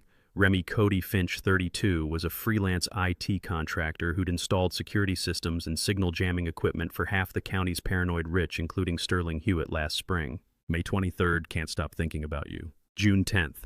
Sterling's at the county office all day. Come over. The affair had been going on for months, right under Sterling's nose, facilitated by the man he'd hired to secure his surveillance operation. September 30th. Pregnant. It's yours. October 1st. Paloma's message. When he's arrested, I file for divorce and protective order. 3 kids plus this baby, family court gives me everything. She wasn't protecting herself from Sterling's abuse. She was planning to weaponize his arrest claim he was dangerous and use Wyoming's family court to secure the children, the house, and the Hewitt family trust assets. Everything Sterling thought he was stealing from me, she was going to steal from him. October 7th, Remy's message, 5 days till his November 3rd trap closes. Then you're free and we're set. How many layers of betrayal could one family hold before it collapsed into itself? I stared at the screen. Paloma knew about the conspiracy. She knew about November 3rd, and she was using it for her own escape, an affair baby, a boyfriend who'd helped Sterling build his surveillance network, and a plan to claim everything while Sterling rotted in jail. 12:30 a.m. October 9th. I called Alara from the study. She's been sleeping with the IT guy who helped Sterling bug your house. Alara's voice crackled with disbelief. And she wants him in prison so she can take the children, the trust fund, and disappear with her boyfriend, I said. A long pause. We can use her. She testifies we give her immunity and a divorce lawyer. She's not innocent, I said. Neither are we. Alara's voice was steel. She wants Sterling in prison. So do we. She's willing to testify about the IT setup, the signal jamming, the coordination. That's evidence we can't get any other way. She's stealing from her own children. And Sterling's trying to murder you. Alara's exhale was sharp. I'm not saying she's good dad. I'm saying she's useful. Enemy of my enemy. Gray ally. When this goes to trial, we need every piece we can get. Ruthless pragmatism overriding judgment. My daughter had learned that from me. 40 years of ranch decisions where sentiment got people killed and hard choices kept cattle fed. Talk to Velma, I said. See if she can structure an immunity deal. Paloma gets protection custody, a clean exit. We get her testimony about Remy Finch and the IT contractor connection. Already texting her, Alara said. 5 days, Dad. Keep your head down. October 9th, 10 p.m. The study smelled like old leather and printer ink. I compiled the third evidence notebook, methodical and comprehensive. Complete drug timeline since August, dates, dosages estimated from symptom severity, smartwatch heart rate correlations. Gaslight frequency chart, 47 incidents logged, color-coded by witness and severity. Phone call logs between conspirators. Lorraine to Dale Pemberton, Sterling to Remy Finch, timestamps showing coordination. IT contractor connection, Remy Finch's installation receipts, router hack evidence, signal jamming equipment, serial numbers. Photographs, the dying pothos plant, yellowed leaves curling like accusations. I uploaded everything to the encrypted cloud drive, then composed the email. Third notebook attached. New complication, daughter-in-law having affair with IT contractor, wants Sterling jailed to claim assets. Velma's reply came within minutes. Good. Gives us leverage and a cooperative witness. 5 days, stay sharp. 5 days. The number sat in my chest like a countdown timer. I couldn't stop. I leaned back, listening to the farmhouse breathe. October wind rattling windows, furnace kicking on Lorraine's footsteps overhead as she prepared for bed. This place had been in my family for 3 generations. I'd fought drought market crashes and brutal winters to keep it alive. I wasn't going to let them bury me here. October 10th morning, I found Lorraine in the kitchen mixing my coffee with deliberate precision. She smiled at me, that bright, false smile, and slid the mug across the counter. Drink up, honey, she said. You'll need your energy today. The lawyer's coming by this afternoon to discuss our estate planning. I blinked slow and confused. I thought that was the 13th. Change of plans. Her voice was light casual. He had an opening, so I moved it up. 3 days early, they'd moved the timeline. Finn's fishing line went slack in his small hands, and he looked up at me with those serious 8-year-old eyes. Why does Daddy take me to see another grandpa? The fish pond behind the farm stretched quiet under October afternoon, light water smooth as glass. I'd taken Finn out here at 2 o'clock to avoid the estate planning lawyer meeting happening at the house, let Lorraine and Sterling perform their show for the suited man with his papers and pens. Better to be the confused old rancher who forgot about the appointment than sit through another scripted trap. But Finn's question hit me like cold water. What other grandpa buddy? I kept my voice light casual while my pulse kicked up. Finn reeled in his empty line tongue, poking out in concentration. The one in Casper, with the white hair and the big white car. Daddy says he's his real dad. The world tilted. The fishing rod went heavy in my hands. Sterling takes you to visit this man, I asked. Yeah. Finn nodded, resetting his bobber with the careful focus children bring to important tasks. Every few weeks, he has a really big house, bigger than ours. Not my son. The thought came unbidden, sharp as a knife between ribs. Sterling had a biological father I'd never known about. 34 years raising another man's child, and Lorraine had never told me, never even hinted. What does this grandpa look like? I asked. Finn squinted, remembering. Old like you, white hair, blue eyes, he's got a white Cadillac, really shiny, and he always asks about you and the farm, what you're doing, if you're feeling okay, stuff like that. Intelligence gathering through an 8-year-old. Cold, calculated. Are you mad, Grandpa? Finn's voice went small. Mommy said I should always tell you the truth. Paloma, she'd told him to reveal this, but why? I'm not mad at you, buddy. I reached over, squeezed his shoulder. You did the right thing telling me. Always tell me the truth, okay? Finn's face brightened. Okay, can we catch a fish now? Sure thing. But my mind was racing. Sterling had a biological father in Casper. White hair, blue eyes, expensive car, big house asking questions about the farm. A real estate developer, probably. Someone with money. Someone who might be funding this whole conspiracy. The pieces clicked together with sickening clarity. Sterling's willingness to betray the man who'd raised him. The coldness in his eyes. The calculated theft. It all made sense now. He'd never seen me as his father. Just the obstacle standing between him and what his real father wanted, the Hewitt farm, the land, the legacy. 34 years raising another man's son, and I'd never known, never even suspected. The fish weren't biting. We sat in comfortable silence while the sun dropped lower, painting the pond copper and gold. Finn hummed some song from school, swinging his legs off the dock, and I wondered how much damage we were about to do to this innocent kid's world when we tore his family apart. 5 o'clock, we walked back to the farmhouse. The black Mercedes was still in the driveway estate, planning lawyer still inside, probably packing up his briefcase full of unsigned documents. Lorraine would be furious I'd missed the meeting. I sent Finn to wash up for dinner and headed down the hallway toward my study. Paloma's voice drifted from the bathroom low and urgent. I slowed. "You did good today, sweetie," her whisper carried through the half-open door. "Always tell Grandpa Will the truth, just like we practiced." Finn's small voice. "But why can't I tell Daddy?" I told. "Because it's our special secret, just you, me, and Grandpa Will." The exit twist landed like a punch to the gut. She'd coached him.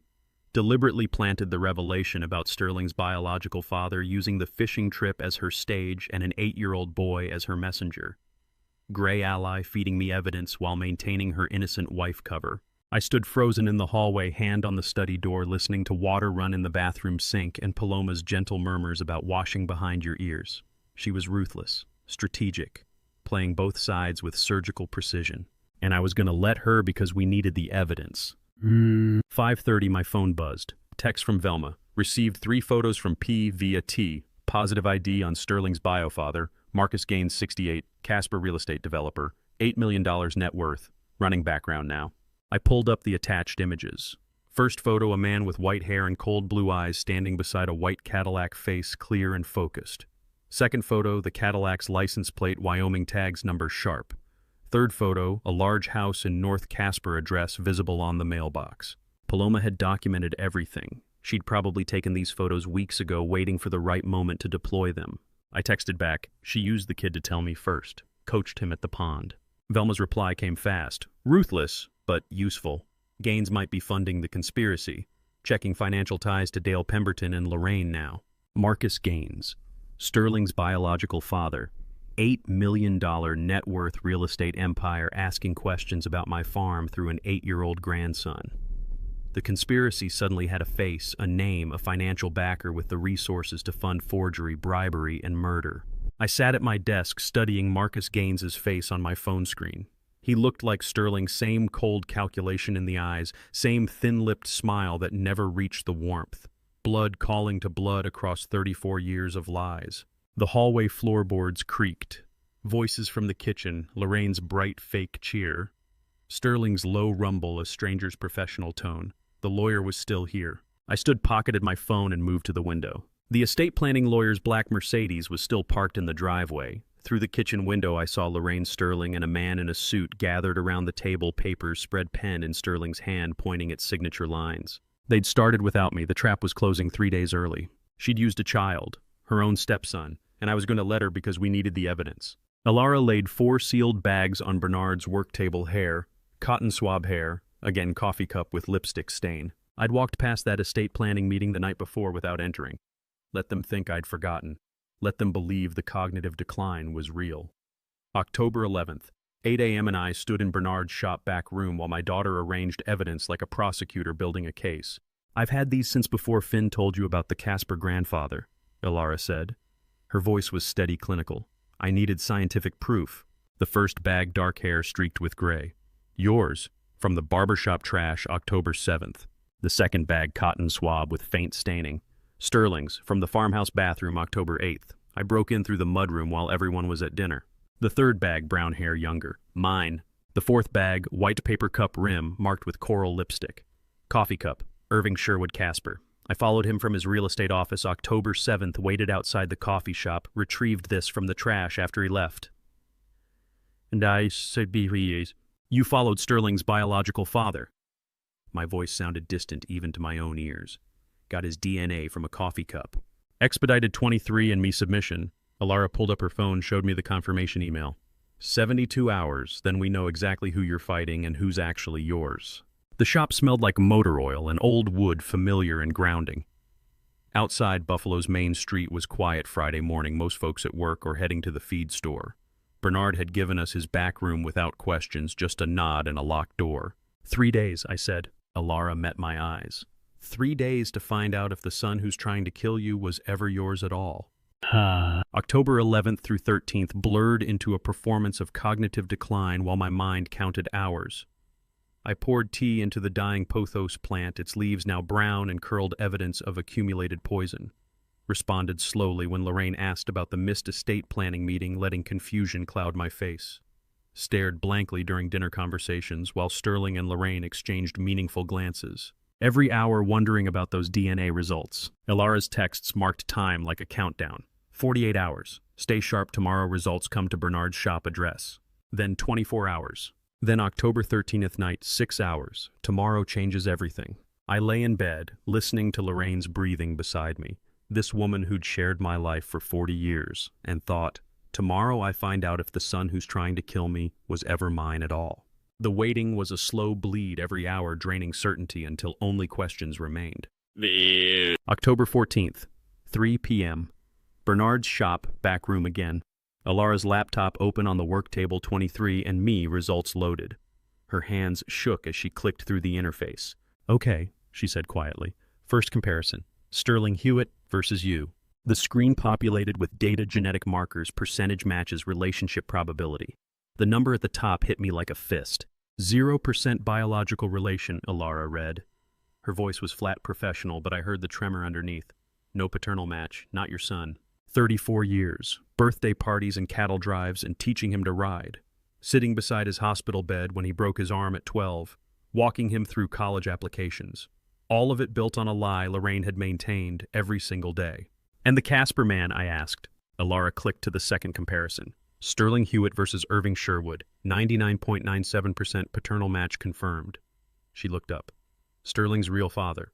Irving Sherwood, not the man I'd raised as my son, but the man who'd fathered him probably while I was working 16-hour days to keep the ranch alive, probably in my own bed while I was out checking fence lines in winter storms. The entry twist settled into my bones like cold. Sterling had never been mine. Every moment of his childhood, every scraped knee I'd bandaged and bedtime story I'd read, I'd been raising another man's son while that man, Irving Sherwood, real estate developer, white Cadillac, big house in Casper, waited in the shadows. Why? The word came out rough. Why would she do this? I don't know yet. Ilara's fingers hovered over the keyboard. But there's more. She scrolled to a second result page. Her hands were shaking harder now. What the? There's a second result, she whispered. Me and you. The screen loaded. Ilara Hewitt versus Clarence Hewitt. The percentage at the top made my vision swim. 99.99%, I read aloud. Biological match, confirmed paternal relation. Ilara looked at me with tears running down her face. I'm not your niece. I'm your daughter. Birth name Emily before the adoption. My parents, your brother and his wife, they told me when I turned 18. Said I'd been given to them when I was 2 years old. Family arrangement, they called it. I never knew why. The exit twist rewrote everything. The daughter I'd thought was my brother's child, raised across town, seen at Sunday dinners and holidays, always feeling that inexplicable pull toward her. She'd been mine all along. Emily. My Emily. You're mine, I said. My voice broke. You always were. They took you and gave me his son instead. Ilara came around the table. I stood and she wrapped her arms around me, and we held each other, while decades of lies collapsed into one truth. She smelled like her mother's perfume, the woman who'd raised her, but her eyes were mine. I'd seen it all her life and never understood. Dad, she said against my shoulder, the word she'd never called me before. Emily, I said back. 2 results, 2 lives rewritten, and Lorraine had known every truth she'd buried. We stood there in Bernard's back room holding onto each other like drowning people while the laptop screen glowed with scientific proof of what my heart had somehow always known. Ilara wiped her eyes and opened a third file on the laptop. There's more, she said quietly. I ran Lorraine's DNA too from her hairbrush. You need to see who Emily's mother actually is. The family tree diagram loaded on screen and my breath stopped. Remy Finch walked into Sterling's Coldwell Banker office carrying a laptop bag and the confident lie, I'm here about your server issue. That was 2 p.m. October 14th. At that exact moment, 30 miles away in Bernard's shop, the DNA family tree on Ilara's laptop showed Lorraine as Emily's biological mother. My wife had given away her own daughter and raised another man's son in her place. The screen glowed with proof of a deception so complete it had lasted 32 years. But I didn't know about Remy yet. That came later. 2 p.m. Sterling's Coldwell Banker office. Casper. The receptionist, young woman with perfect nails and a phone headset, looked up when Remy walked in. Sterling called about network slowdowns, Remy said, smooth as glass. Said I could access his machine while he's out showing properties. She checked her calendar. He's at a 2 o'clock showing in Riverside. Won't be back until 4. You need me to call him? No need, he's expecting this. I'll be quick. She waved him through. Sterling's private office glass desk leather chair, Montana landscape prints on the walls, desktop computer tower humming quietly beneath the desk. Remy knelt, unplugged the USB drive from the back port. Small black drive no bigger than a thumb containing everything. 4 minutes. That's all it took. Laptop connected files copying in a silent stream, 847 files total. Contracts, emails, spreadsheets, financial projections. The entire conspiracy documented and stored on a drive Sterling thought was safe because it was physically disconnected from the network. Progress, bar 100%. Remy ejected the drive, plugged Sterling's back in exactly where it had been packed up the laptop. Text to Paloma, in and out, 4 minutes, 847 files, copied contracts, emails, spreadsheets. Sending to your contact now.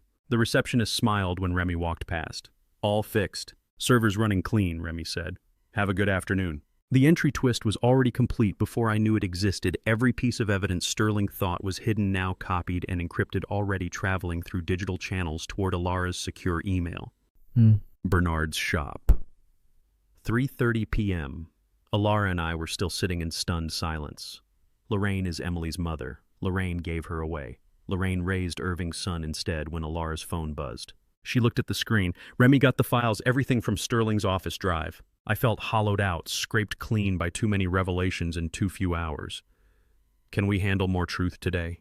We don't have a choice. Alara opened her laptop, fingers moving fast across the keyboard. The contract's in here, the actual sale agreement. The back room smelled like coffee gone cold, and the metallic tang of stress sweat. Outside, Buffalo's afternoon traffic hummed past Bernard's shop. Ordinary people living ordinary lives while mine disintegrated into lies upon lies.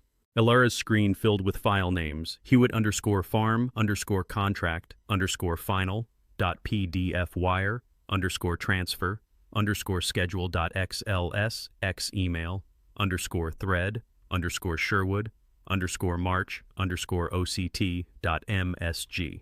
Start with the contract, I said. She clicked. The PDF loaded 23 pages, legal language dense as barbed wire, dated November 3rd, 2024. Purchase agreement for Hewitt Farm, 240 acres, seller, Clarence Hewitt buyer, Sherwood Development, LLC, purchase price $11.3 million. I scanned past the property description. The title warranties the closing conditions. Page 4, supplementary clauses. There, I said, pointing. Clause B. Alara read aloud. Consultancy fee $4.7 million payable to L. Hewitt Cayman National Bank Account 7739-4821. $4.7 million. Her price for 34 years of marriage in calculated murder. Lorraine, Alara whispered. Offshore Cayman account. She's taking nearly half the sale price. She's not the accomplice, I said. The clarity hit like ice water. She's the architect. 42% of the farm's value routed to an offshore account in her name. Sterling would get the property, Irving Sherwood would get the development rights, Dale Pemberton would get whatever kickbacks his county clerk position commanded, and Lorraine would get $4.7 million in her freedom. Alara opened the email thread. Messages between Lorraine and Irving Sherwood starting March 8th, 2024. March 8th. Lorraine to Irving. Your son is ready to help acquire the Hewitt property. I've prepared him for the truth about his father. Irving's reply, you're certain he'll cooperate. This is delicate. Lorraine. He's angry. I've made sure of that. 34 years believing Clarence was his father, now learning the truth. He wants what's his by blood. She told Sterling about Irving to turn him against me, I said. Weaponized his identity. Alara scrolled. April 3rd. Apex Pharma contact confirmed. Benzodiazepine supply secured, dosage schedule attached. Symptoms will mimic cognitive decline over 4 to 6 months. May 17th. Dale Pemberton on board. County clerk access gives us document control for the estate transfer. June 24th. Timeline set, November 3rd, 2024. Notary appointment, mental incapacity documentation, conservatorship filing same day. Every piece of the conspiracy, the drugs, the gaslighting, the timeline, the legal manipulation orchestrated by Lorraine. Sterling was just the visible hand, the weapon she'd sharpened with revealed paternity and manufactured rage. The drugs, the gaslighting, the timing, all her, Alara said. Her voice was hollow. Sterling's just the visible hand. The exit twist settled into my bones. My wife of 40 years, the woman who'd slept beside me, cooked my meals, tended my home, was the mastermind behind my murder. She'd recruited Sterling by revealing his true father. She'd coordinated with Irving Sherwood to acquire the land. She'd arranged the pharmaceutical supply. She'd set every trap. And she'd done it all while smiling at me across the breakfast table, pouring poisoned tea with steady hands. How long had she been planning this? Years, decades, since the day she married me. Alara scrolled to the final email in the thread dated October 13th yesterday. Lorraine to Irving Sherwood. Timeline accelerated. Estate lawyer meeting complete. Clarence signed preliminary documents while confused. Final signing November 3rd as planned, but I have backup leverage if needed. The girl doesn't know I'm her mother yet. My hands went cold. She knows, Alara whispered. She knows I'm her daughter, and she's planning to use it as leverage. Lorraine knew, had always known. Had given Emily away at age 2, raised Irving's son instead, and kept the secret for 32 years, not out of shame but as a weapon she could deploy when needed. Backup leverage. Her own daughter reduced to a tactical asset. The conspiracy didn't start with Lorraine. It started with her mother Edna in 1984, 40 years of patience. Alara found it at 6 p.m., still in Bernard's back room, digging through financial records. We'd spent the last hour processing Lorraine's leverage threat against her daughter. Now Alara was tracing money trails, face pale. Clayton Lockwood, she said, CEO of Lockwood Energy. He's Lorraine's half-brother, same mother Edna. I stared at the corporate filing. Clayton Lockwood, 64, energy executive, net worth $200 million. Family tree showed Edna Lockwood as mother to both different fathers, same calculating bloodline. Edna died in 97, I said. She planned this before I even married Lorraine. Alara clicked through geological surveys, energy corridor projections, land assessments. 1984. Your land sits on the projected route for the Thunder Basin Energy Corridor.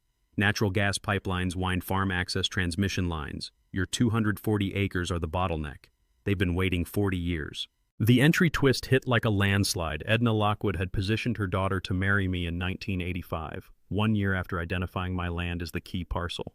Waited through 40 years of marriage, 3 children, countless dinners and holidays. Waited for me to age, to become vulnerable, to be worth more dead than alive. 3-generation conspiracy to steal $11.3 million and clear the way for energy development worth billions. So Lorraine married me on her mother's orders, I said. Gave away our daughter, raised Irving's son, poisoned my tea, all following a plan her mother drew up when Reagan was president. And Clayton stands to make hundreds of millions once the land is acquired, Alara said. Sherwood Development, LLC is a shell company. Lockwood Energy owns it through 3 layers of holding companies. 40 years, patient as cancer. 8 p.m., tree line 100 meters behind my farmhouse. FBI Special Agent Simone Graves, 39, had worked white-collar conspiracy cases for 12 years and recognized multi-generational land fraud when she saw it. She crouched beside Sheriff Brent Travers, thermal imaging trained on the house body cam recording. I wore the wire they'd fitted under my flannel microphone, cold against my chest transmitter clipped to my belt. We need them to attempt the violence on camera, Simone said into her radio. You drop the weapon the second Sterling provides verbal witness statement, not before. We need his words recorded. Frances is inside knitting, Brent added. She's your alibi and their witness. They think she'll say you attacked first. She knows to stay quiet until we enter. Frances Platt, 76. Sitting in my living room like 1,000 times before, needles clicking, playing her role as innocent neighbor who'd witnessed my supposed violence. I'm ready, I said into the wire. Let them spring it. The October night smelled like frost and dying leaves. Wind rattled through cottonwoods carrying distant cattle sounds. My farmhouse glowed warm against darkness, kitchen lights on smoke from the chimney, picture of peace-masking murder. Hours of waiting in the dark, watching the farmhouse lights, knowing violence was coming and choosing to walk into it anyway. Simone handed me the tactical radio. Earpiece in, we'll be listening. The second you're in danger, we move. I walked back toward my house alone, boots crunching frost-brittle grass. 40 years of my life had been theater directed by a dead woman's greed. Tonight I'd let them perform the final act and spring the trap they didn't know existed. 10:45 p.m. Knock on the door. Sharp, urgent, apologetic. I opened it to a young man in his early 20s, clean-cut and nervous, Honda keys in hand. Sorry to bother you folks this late, he said. My Honda died about a mile up. No cell signal out here. Kai Sherwood, 23, was Irving Sherwood's nephew from Denver, recruited as the innocent-looking bait for the knife trap with promises of $50,000. I knew because Paloma had sent photos to Velma 3 days ago, advance warning of every piece they'd move. Lorraine appeared behind me, perfect concerned hostess. Oh, you poor thing. Clarence, get the jumper cables from the shed. I'll make coffee for this poor boy. She touched my elbow, guiding me toward the living room. I saw it immediately, the Wusthof cleaver under the white tablecloth edge blade just visible, positioned where I'd naturally reach if startled. They'd plant it in my hand or claim I grabbed it to attack Kai. Francis would witness me threatening the stranger. Sterling would subdue me. Sheriff called. Cognitive decline and violent episode documented. Except Brent Travers was already sheriff, crouched behind my barn with FBI tactical. I'll get those cables, I said slowly, confusion clouding my voice. Shambled toward the table. Kai stepped inside, positioned between me and the door exactly as choreographed. Sterling emerged from the kitchen phone, ready. My hand touched the tablecloth. Lorraine's breathing quickened. Francis's knitting needles stopped. The farmhouse held its breath. I pulled the tablecloth. The cleaver slid into view. Sterling moved fast, pressing it into my hand with both of his, wrapping my fingers around the handle, forcing my grip while pretending to restrain me. "Dad, drop the knife," Sterling shouted loud enough for Francis to hear. "Francis, call 911, he's threatening us." I held the cleaver, looked at Francis frozen with her knitting, looked at Lorraine's calculating eyes, looked at Kai's rehearsed fear. Then I dropped it. The blade clattered on hardwood. "I've been watching all of you for weeks," I said clearly into the wire. "Every lie, every drug, every plan. The exit twist executed perfectly. I'd played into their trap deliberately. Let Sterling force the weapon into my hand, let him shout the false witness statement, all recorded on body cam and wire. Brent Travers and Simone Graves crashed through the front and back doors simultaneously, FBI tactical flooding behind them, cameras rolling. "Sheriff's Department and FBI," Brent announced. "Nobody move. This entire interaction is on body cam and wire recording." Lorraine's face went white. Sterling's hands dropped. Kai backed against the wall. 40 years. They'd waited 40 years and lost it all in 40 seconds.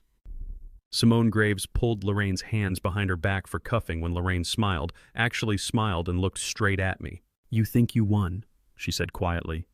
"But Emily's still mine. She just doesn't know it yet." The FBI agent froze. My blood went cold. Sheriff Brent Travers pulled the Miranda card from his jacket and started reading while Lorraine's wrists clicked into handcuffs. Her threat about Emily still hung in the air, that smile, that quiet certainty, but the law moved forward with its own rhythm. Professional procedure overriding personal rage.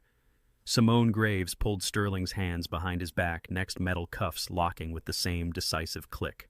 "You have the right to remain silent," Brent read. His voice was steady, practiced. "Anything you say can and will be used against you in a court of law. You have the right to an attorney. If you cannot afford an attorney, one will be provided for you." Lorraine's face stayed blank. Sterling's hands shook. Simone stepped forward, FBI credentials held up. "FBI investigation into Lockwood Energy Corporation and associated land acquisition fraud. This property is evidence in a federal case. We have authorization for full search and seizure. Your cooperation is noted but not required."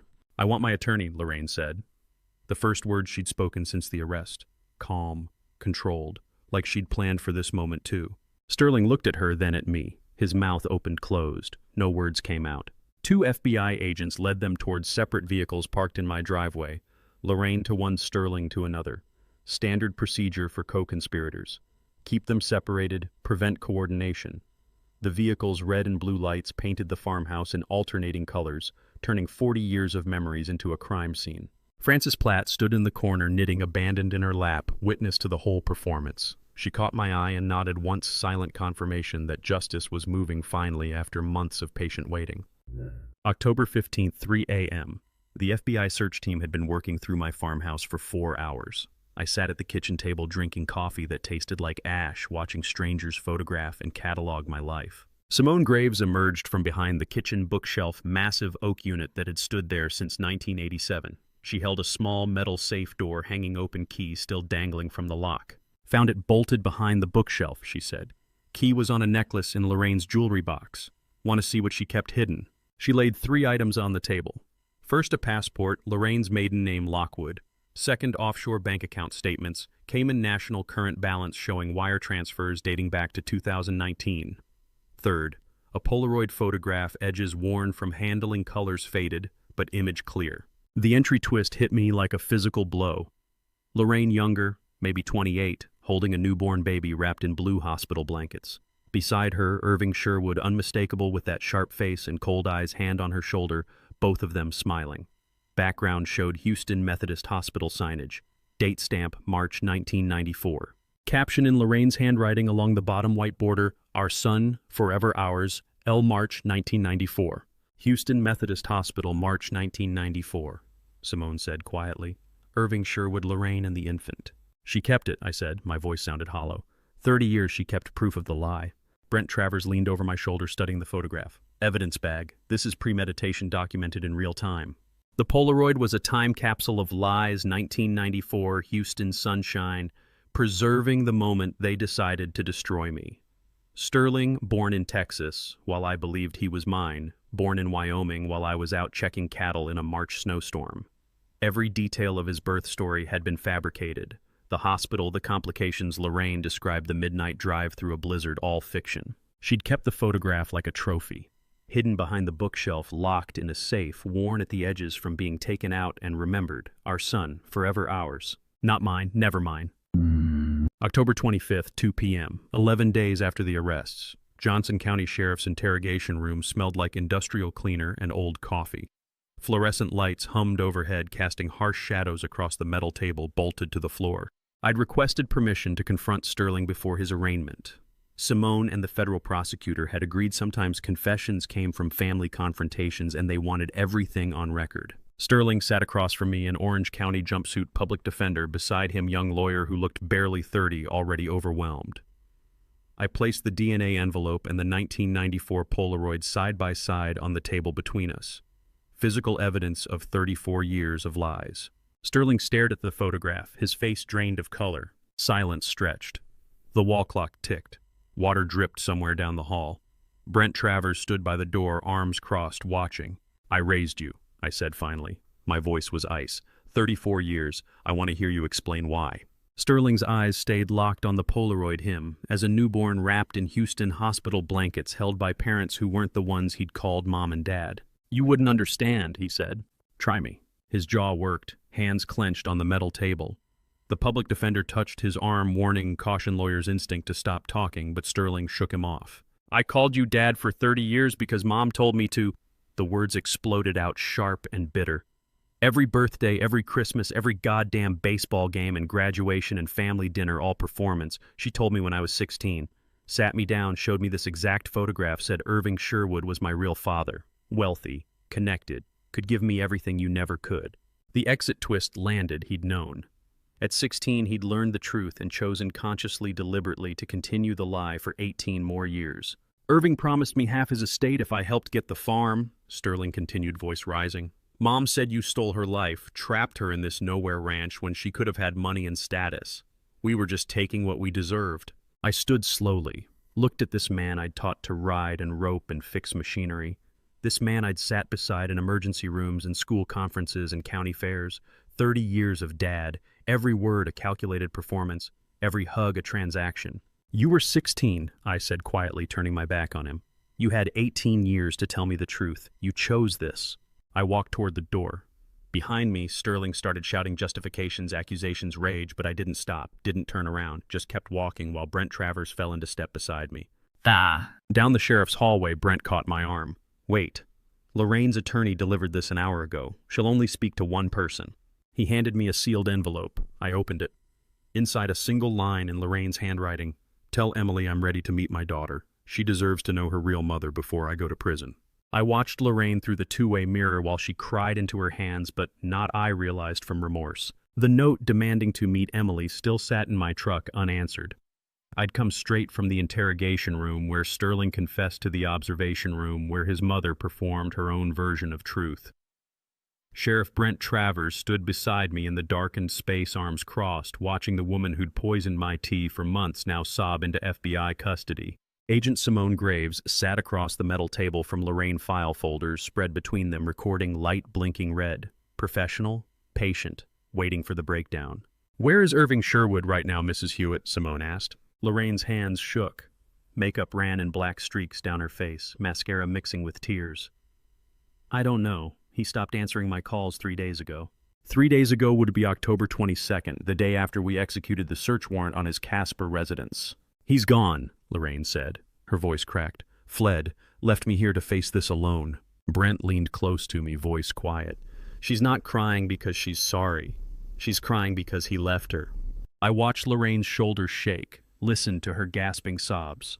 40 years of marriage, and I'd never seen her cry like this, not when her mother died, not at Sterling's high school graduation, not even at our supposed anniversary dinners. But Irving Sherwood abandoning her broke something no arrest could touch. This wasn't guilt, this was abandonment, fury, desperation. Simone slid a photograph across the table, the 1994 Polaroid from the hidden safe. Lorraine stared at it, her younger self, holding newborn Sterling Irving's hand on her shoulder, Houston's sunshine and hospital blankets. "Tell me about this photograph, Mrs. Hewitt." Lorraine's crying stopped. Her face went cold, calculating. Then something shifted, dam-breaking 40 years of secrets flooding out. "I gave up everything for that man, and he's going to leave me to rot while he flees to Cabo." The words exploded out sharp with betrayal. 40 years I waited. 40 years I played the rancher's wife while Irving built his empire, and now he won't even take my calls. The entry twist hit me like ice water. She'd loved him the entire time. Every anniversary dinner, every shared bed, every morning coffee theater, cover operation, tactical deception spanning 4 decades. Simone's voice stayed level. "So your marriage to Clarence Hewitt was always part of the land acquisition strategy." "My mother arranged it," Lorraine said. Tears gone now, replaced by bitter clarity. 1984, she identified the Hewitt property as critical for the Thunder Basin corridor. Irving and I were already together, college sweethearts planning our future. But we needed the land. So I married Clarence in 85, had Irving's baby in 94, and waited. 40 years. 40 years of breakfast conversations and shared silence, and she'd loved someone else the entire time. "We were supposed to be together after this," Lorraine continued. "Sell the farm, split the money, disappear to Mexico, but he's gone. Ran the second you started closing in, left me here alone." Brent touched my shoulder. "You've heard enough." I nodded. Couldn't speak. Just turned and walked out of the observation room while Lorraine's voice echoed through the speaker. 40 years for nothing, 40 years and he left me. No. November through January, the federal trial proceeded in Cheyenne. I sat in the gallery most days watching prosecutors build the case piece by piece. Wire transfers, email threads, recorded phone calls. The 1994 Polaroid entered as Exhibit 47. Sterling's confession played on courtroom speakers. But the evidence that sealed it came from my kitchen windowsill. Agent Simone Graves took the stand in December holding an evidence bag containing the dying pothos plant, brown leaves, yellowed stems, roots caked in soil. The pothos plant roots contained lethal concentrations of the same psychiatric cocktail found in Mr. Hewitt's hair and blood samples. Simone testified. Benzodiazepine, amitriptyline, and diphenhydramine. 5 days of poison tea poured into soil became concentrated residue that perfectly matched the defendant's Apex Pharma prescription records. The exit twist executed in botanical evidence. I'd poured the poison into that plant for 5 mornings, documenting my supposed cognitive decline, never thinking it would save me in federal court. The roots had absorbed everything, chemical proof of attempted murder preserved in chlorophyll and soil. After her testimony, I found Velma Whitfield in the courthouse hallway. "I poured the poison into that plant for 5 mornings, never thought it would save me in court." She smiled grimly. "Sometimes the smallest decisions carry the most weight." That plant became Exhibit 83. Prosecution's closing argument centered on it. The trial revealed the full scope. Dr. Howard Nichols, 61, had run a private psychiatric practice in Casper for 28 years before prescribing custom drug cocktails for cash to conspirators like Lorraine Hewitt. Attorney Vernon Newell, 57, had spent 30 years drafting real estate contracts before crossing into fraud by preparing falsified estate documents for the Hewitt Farm conspiracy. Clayton Lockwood, 52, CEO of Lockwood Energy, and Lorraine's half-brother sat stone-faced at the defense table in his $1,000 suit facing 30 years for wire fraud and conspiracy. All of them connected, all of them complicit. February 2025. Federal Courthouse, Cheyenne. Sentencing day. The courtroom smelled like old wood and recycled air, felt like the weight of justice delayed. Irving Sherwood, 68, appeared in orange jumpsuit looking 20 years older than his Casper real estate mogul photographs, the white Cadillac man reduced to federal prisoner number. They'd caught him at the Cabo airport 3 days after Lorraine's interrogation, extradited him back to face charges. The judge read from prepared remarks, voice flat and final. Irving Sherwood, 25 years federal imprisonment plus $11.3 million restitution to Clarence Hewitt. Irving's face stayed blank, no reaction. Lorraine Hewitt, 18 years. Sterling Hewitt, 22 years. Clayton Lockwood, 30 years. Dr. Howard Nichols, 7 years medical license revoked permanently. Vernon Newell, 12 years law license revoked permanently. Numbers. Years. lives measured in federal sentencing guidelines. I sat in the gallery watching justice delivered, legally satisfied, emotionally hollow, justice delivered, family destroyed, farm saved, life empty. They were going to prison, all of them, and I felt nothing. Outside the courthouse, February wind cut through my coat. Velma handed me a thick envelope. The farm is yours free and clear. Restitution will come from Irving's seized assets. She paused. There's one more thing. Emily called my office this morning. She knows about Lorraine. She wants to meet you as her father tomorrow at the farm. The cowherd removed his Stetson in the spring dawn light and said the words that changed everything. You were never alone, Mr. Hewitt. May 2025. 4 months since sentencing. 3 months since Alara had arrived at the farm to meet me not as niece, but as daughter. The conversation had lasted 6 hours, tears and truth mingling with Wyoming wind, and when she left that first night she'd called me Dad. Simple word, changed everything. Now Glenn Eaton stood in the north pasture hat in weathered hands, dawn painting the bighorns gold behind him. He'd worked my cattle for 3 years, quiet, competent, asking nothing. I'd trusted him with the herd the way you trust Wyoming weather, inevitable, reliable part of the landscape. You were never alone, Mr. Hewitt. Retired state undercover 23 years. Sheriff reactivated me in 2022. Glenn Eaton, 67, had worked as my quiet cowherd for 3 years, but before that he'd spent 23 years as a Wyoming state undercover officer specializing in rural organized crime. The entry twist settled over me like morning frost. Every day he'd checked fence lines and rotated cattle he'd been watching, protecting. Your father and I worked cattle rustling in '92, Glenn continued. Broke up a ring operating from Sheridan to Laramie. When Sheriff Travers called about your wife's suspicious pharmacy inquiries, I came back. Figured I owed your family. The birthday text, September 1st, 11:47 p.m. Be careful. That was you, I said. Glenn nodded. Saw Lorraine at the Apex Pharma distributor in Casper. Wrong medications for ranch life, right medications for chemical restraint. Called Travers, he called me. I took the cowherd job the next week. 3 years. He'd been guardian, hidden in plain sight, watching over me while I thought I was alone. Thank you, I said. The words felt inadequate. Your father saved my life in '93, Glenn said simply. Shootout with rustlers near Buffalo. Took a bullet meant for me. I told him then I'd pay it back. He put his Stetson back on. Cattle look good. You breed them right. He walked back toward the barn like nothing had changed, but everything had. June 2025. Velma's phone call came at noon, professional and pointed. Lockwood Energy Liquidation trustees made a final offer, $18.5 million for the farm. Clean sale, no complications, fresh start money. I sat in the study where I'd compiled evidence notebooks, where I'd discovered my daughter's DNA results, where 40 years of lies had unraveled into truth. $18.5 million, the price of freedom. But freedom wasn't for sale when it was already mine. My grandfather's grandfather broke this land, I said. It stays Hewitt. I'll draft the refusal, Velma said. For what it's worth, I think you're making the right choice. Alara arrived that evening, 4 months pregnant now, belly just starting to show. We sat at the kitchen table, the same table where Lorraine had poured poisoned tea, where Sterling had planned my murder. I considered replacing it, then decided against it. The table wasn't guilty, just wood and memory.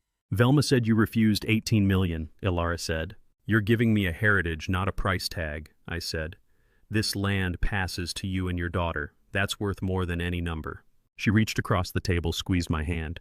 Dad, she said, still getting used to the word, same as me. Thank you. July 2025. The knock came mid-morning. Young man on my porch, nervous hands clutching a leather-bound book. Mr. Hewitt, I'm Dashiell Poole, Edna's grandson through her youngest daughter. Dashiell Poole, 32, was a Denver history teacher who'd found his grandmother's diary while cleaning out her storage unit after she died in 1997. Grandmother Edna's diary, he said, handing me the book. 1965 to 1997. I thought you should see it before I decide what to do with it. I opened to the first page. Edna's handwriting precise and bitter. June 1965. The bank took everything today. The land families Hewitt, Morris, and Caldwell bought our assets for pennies while we lost generations of work. I will restore our family name through my daughter's marriages. They will marry into the families that destroyed us and take back what was stolen. The exit twist unfolded across 50 years of entries. Edna had positioned all 3 daughters like chess pieces. Lorraine married me. Another daughter married into Lockwood Energy. The third into Morrison Cattle Company. Multi-generational vendetta born from 1965 bankruptcy and shame. Ilara read over my shoulder hand on her pregnant belly. 60 years of revenge, she whispered. 3 daughters sacrificed to their mother's bitterness. I carried the diary to the living room fireplace, struck a match, watched Edna's careful handwriting curl and blacken and turn to ash. Cycle broken, I said.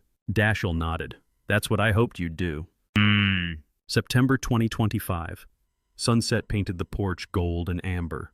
Ilara sat beside me in the rocking chair, 7 months pregnant now, hands resting on her belly. She kicks when the wind picks up, Ilara said. Your granddaughter knows this land already. Across the yard, Finn chased chickens with pure 8-year-old joy, laughing when they scattered. Paloma had left him with his other grandparents while she disappeared into witness protection. The boy visited weekends now called me Grandpa Will without the weight of conspiracy behind it. Grandpa Will, Finn shouted, running past. The chickens remember me. I watched him run pure and innocent and free from the lies that had poisoned his father. Sterling would serve 22 years, Lorraine 18, Irving 25.